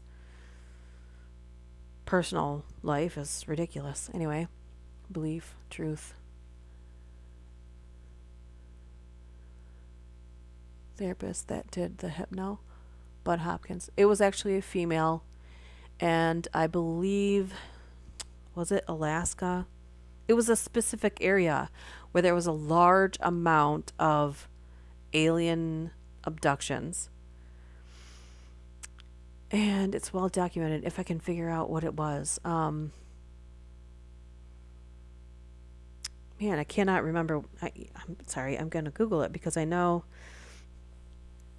Movie about hypnotherapy and alien abductions. Like, as soon as I do that, it's probably, I don't think there's 2 movies. Is it called Chosen? Or is it a book? The Fourth Kind? I think it's The Fourth Kind. The movie's called The Fourth Kind. It's from 2009. Didn't Gay mean happy back in the day? Yeah. Yeah, so the movie's called The Fourth Kind. So if you have a chance to watch that, I highly recommend it because it's crazy. It's crazy. All right, back to this. Mutilations of cows? No. The UK Ministry of Defence spent thousands trying to train psychics in remote viewing. Why would you ever stop that? If you know how you could open up someone's mind to do something like that, why wouldn't that become like something you offer to all people? But anyway, shortly after 9/11, the British government began research into psychic abilities. Officials believed that abilities like remote viewing could prove useful in the defense of a country. The Ministry of Defense reached out to 12 professional psychics. However, these seasoned veterans declined to participate in the study. In their place, the MOD hired a group of volunteers. The first round of the study was simple. The rookie psychics were tasked with figuring out the contents of sealed envelopes by staring at them. 28% of the time, the psychics came out on top, though one participant reportedly psychicked himself to sleep. Huh? Once the initial reports came in, officials decided that remote viewing would not aid defense. After news of the investigation came to light, many UK taxpayers were not too happy to learn that around 18,000 GBP had been used to fund this research. That's all they spent? If it was America, it would have been like $1 billion. For sure. Like, I don't know how any other country is spending their money, but ours, like, can't wait to blow every taxpayer dollar that they get and then blame poor people for the problem, but not themselves and their $400 haircuts and their 6 months of vacation. Remote viewing, if real, would be so cool. I think that it does technically, Peter, but not in usual societal definition. Yeah. Yeah, it would be. Can you imagine? There's all kinds of things where like that says like you're already psychic, so if you can learn how to tap into it, it's just mainly following your gut. There's a bunch of like TikTok accounts that test your intuition and they'll have like their hand closed and say like guess the color of the rock in my hand right now. And it's really interesting to me to see what people answer in it before. Great British pounds. Great Britain pounds. Oh, gotcha. Down the way where the nights are gay. I wonder how people feel about this song. I think that people understand that. I think it's the other old-timey phrases that everyone has the problem with. So that one's all right. Because that's not bashing people. That's literally just where people are happy. The nights are happy. The nights are cool. I don't know. Still sounds weird when you pronounce it that way, like down the way where the nights are happy. It doesn't really make sense. I mean, it rhymes. It rhymes, but I don't think it really makes sense. Disregarded orders, chain of history. I'm just going to see if there's anything else we could read really quickly before I... Super horrifying EVPs. Oh, yeah. That would have been cool, but... Paranormal events that have reasonable explanations but still creep us out. 10 police investigations aided by psychics. The 10 most overused tropes in supernatural drama shows. Lesser known paranormal entities are far more terrifying than your average ghost. Well, I don't know about that. Well, we'll see. Can't pronounce it. Man, it seems like... Okay, this was from Japan, and then both of them. Japan has a lot of, like, vengeful spirit, like, lore. Yikes.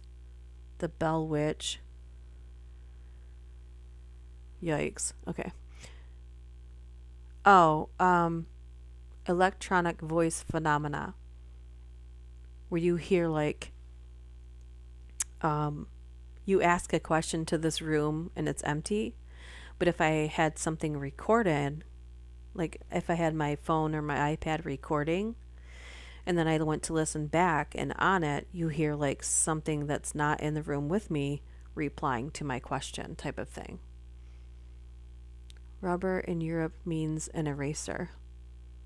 Rubber here in the USA means something else.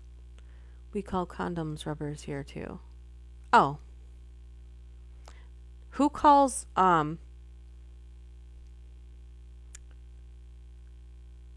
rubber and I thought rubbers also meant like the boots that you put on when it's raining outside.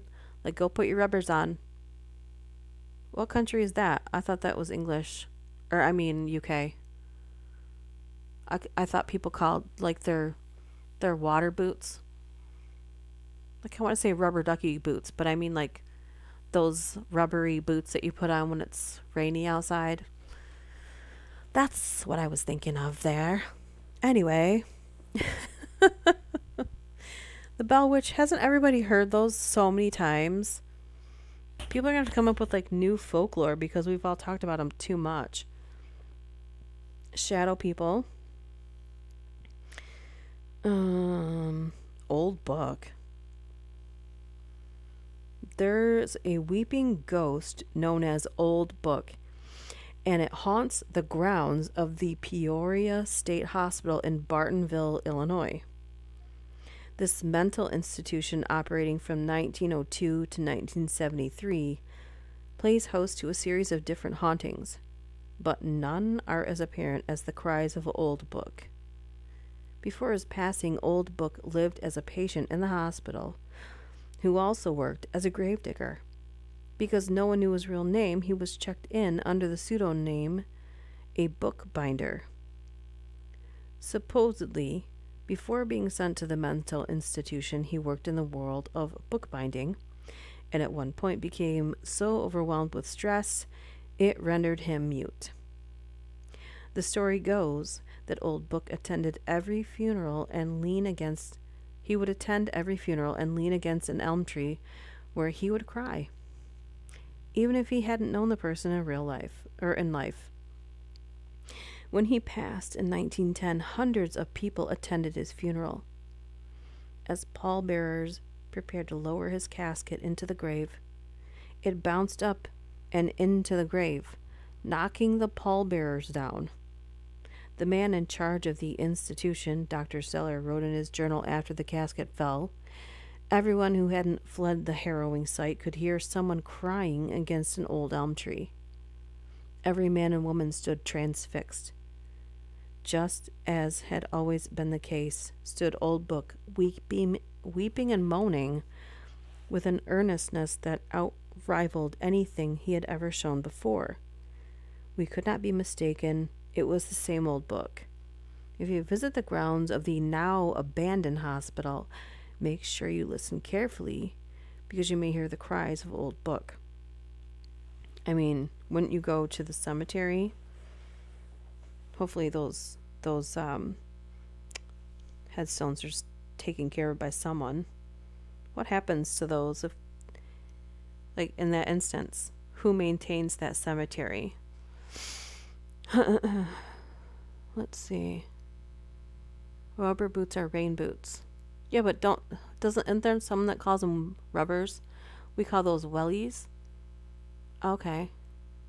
God, hadn't even seen a pair of wellies in years. I have some. They're burgundy with little cherry blossoms all over them. Rubber just also means what you used to rub out mistakes. Like an eraser. Oh, yeah. Okay.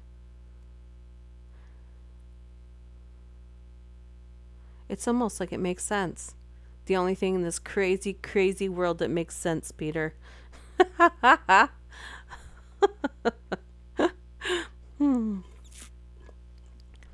Let's see. Germanic mythology. You likely never heard of the kobold outside of a game of Dungeons and Dragons. This creature isn't a ghost nor a demon, but instead something rarely seen in American paranormal mythology. A sprite. Isn't a sprite a fairy? Correct me if I'm wrong. Dating all the way back to ancient Greece as creatures associated with Dionysus, Dionysus. Oh my God. I know how to pronounce this word, but when I'm looking at it, my brain won't let me. Anyway, these little European creatures appear almost anywhere, such houses, mines, and even ships, but their appearance is difficult to confirm as sprites are usually perform tasks under invisibility. While many kobolds act as benevolent helpers, some possess more mischievous personalities, especially if you wrong them. One tale, one tale tells of a kobold who tore a boy apart and proceeded to cook him because the boy offended the sprite or sprit. Okay, they're spelling it different ways in the article. So, scholars believe that these creatures first came about in the 13th century and that there where the idea of a goblin originated. Oh, okay. I was thinking more of like a Dionysus. But when my brain was saying it, I was like, blah, blah, blah. So sometimes I just got to move on. And the worst part is if I'm reading it and recording it, I've got this little clicker thing that, let me see if I can replicate the noise. I have like a clicker thing I hold in my hand. So if I go back and go to like edit the audio, it's easier to find my mistakes. So if I'm like having a bad day pronouncing things, cleaning up that audio might take a while. I've heard Sprite is a 2D game asset. Right over my head, Peter, I don't know. Chindi. In the lore of the Navajo, I've never heard of this, so in the lore of the Navajo people, it's believed the last breath a person takes contains everything bad about them and everything that kept them from becoming one with the universe. The final expulsion of negative energy creates a malicious spirit called a chindi. To ensure you won't create a chindi, you must pass away in an area like an open field or a desert so the chindi may dissipate. For those without that luxury, your family must burn all of your belongings and never say your name again. Wow. Worst case scenario, if you or a loved one passes away inside a house, the house will be haunted forever. If you ever drive through the desert and come across a dust devil, then you've encountered a chindi, and that's about as close as you want to come to one unless you're aching to be infected with a ghost sickness. Wow. Out of sight, out of mind. Dead, don't ever speak their name again. That's so cruel.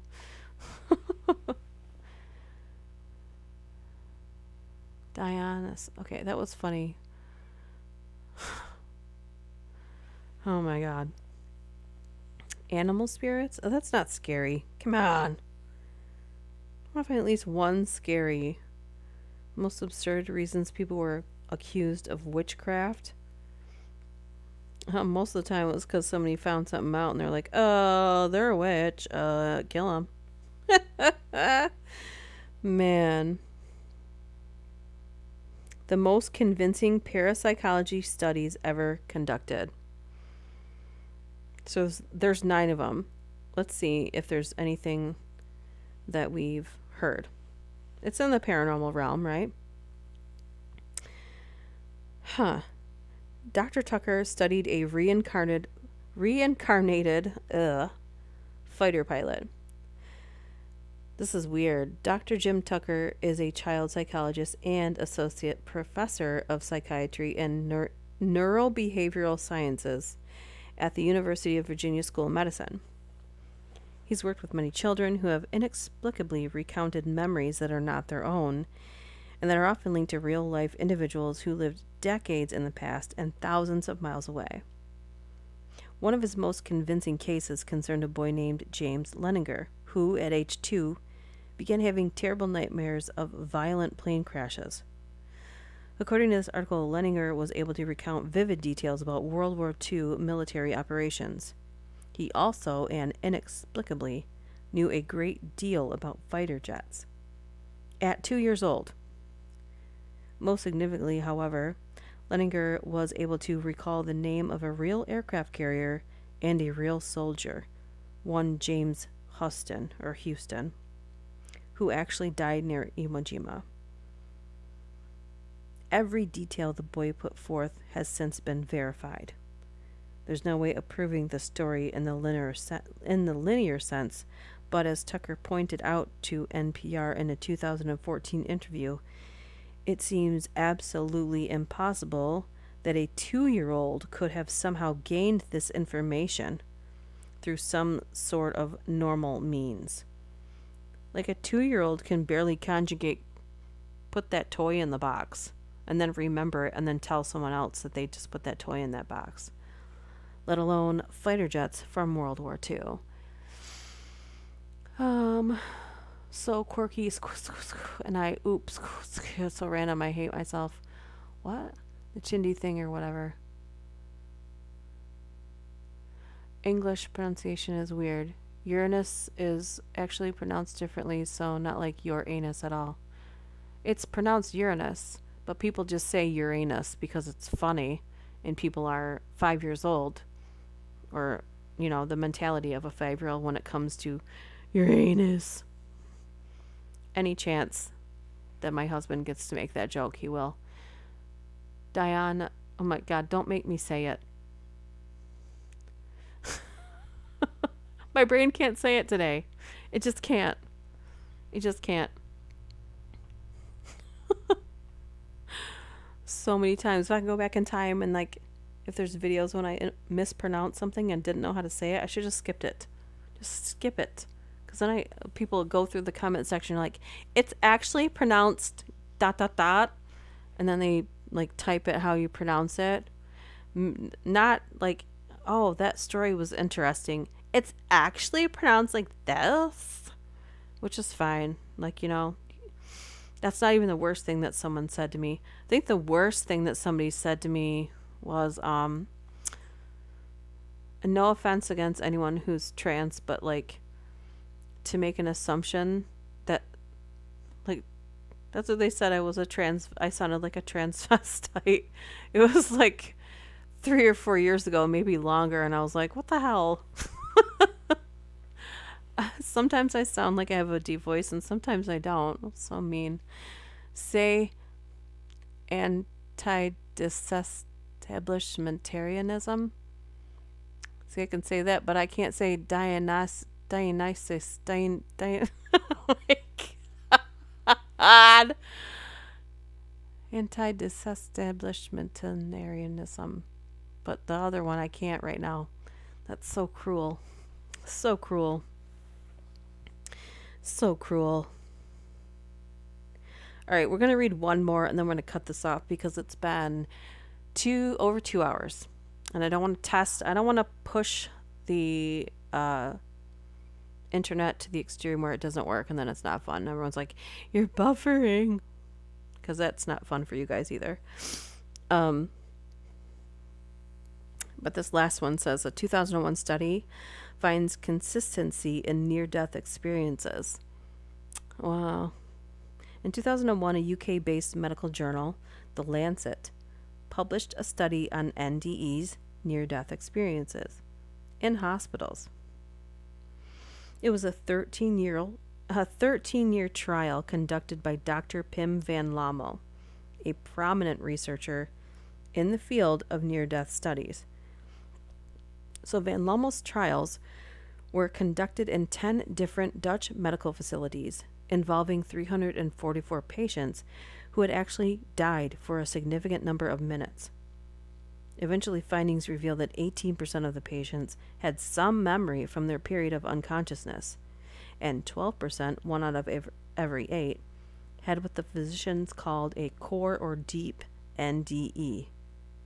Their near-death experiences included out-of-body perception, moving through a tunnel, communication with light, blissful feelings, observation of a celestial landscape, meeting with deceased persons, life review, and presence of a boarder. Moreover, when said patients were interviewed years later, these stories were still completely consistent. That's crazy.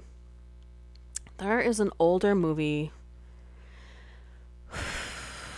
What is that movie called? It's a Mel Brooks movie. I think it's an 80s movie. It's got Meryl Streep in it. And literally, like, it's what happens to you after you die. And you review your life. I want to say This Is Your Life. I think that's what the movie's called. What would you verify if I said, okay,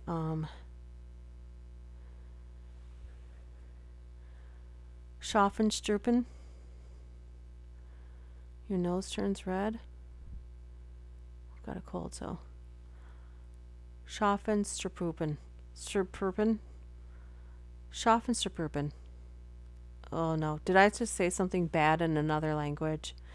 It's not hard if you know what words a compound word consists of. Wow.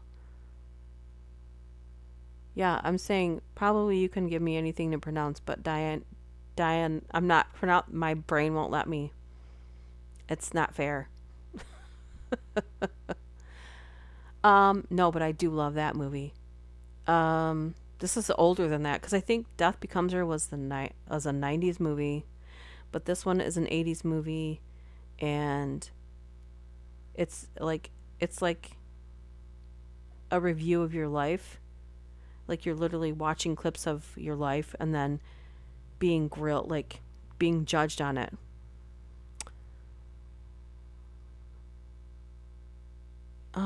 Shoot, what is that called?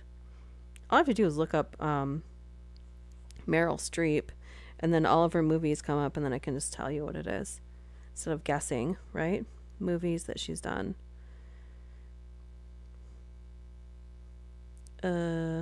She's done so many movies, but it was a pretty like, oh my gosh, what the heck was it called? I want to say Defending Your Life. It's called Defending Your Life. Oh, yep, you said it. I saw it in this on the little tablet, and then you said it. So if anybody gets to watch Defending Your Life, I don't know, just I like her in this time. She's always like this super laid back person when she's in a movie. Like it's not even a movie. It's like she's not even trying. I'm sure she's trying, but like it's effortless for her. It's a Kraftwerk song. Schaffenstuppen supposedly means showroom dummies. So not rude. Oh, is that a JoJo reference? What? Death Becomes Her. A JoJo reference. I'm lost, Harry. Harry. I had to do it one more time before we wrap this up here. So, witches for the channel on Saturday. And if we can, I don't want to promise a live stream on a weekend night. Are you kidding me? I don't even know if the internet will work for that. But that's my favorite time to live stream, but it just seems to like buffer a lot. And then Patreon is getting human experiments because it's going to get gross and weird over there. A JoJo reference. Anyways, I'm going to wrap this up. Say thank you guys for joining me on this. There's a JoJo character named Kraftwerk. Poopin' is more correct, but not quite. Listen to that song by Kraftwerk. It's in both languages. Okay, I'm going to say thanks for coming, and I'll see you guys, or we'll do another live stream very soon. I hope you enjoyed this random middle of the day, middle of the week live stream. And we will all be chatting soon. It's been fun. It's been real fun. It's been fun and gross and weird. Thanks for joining me. Hope you guys have a good day. Bye. Bye. Bye. Bye. You too, Onyx. Bye. Witch stories this weekend.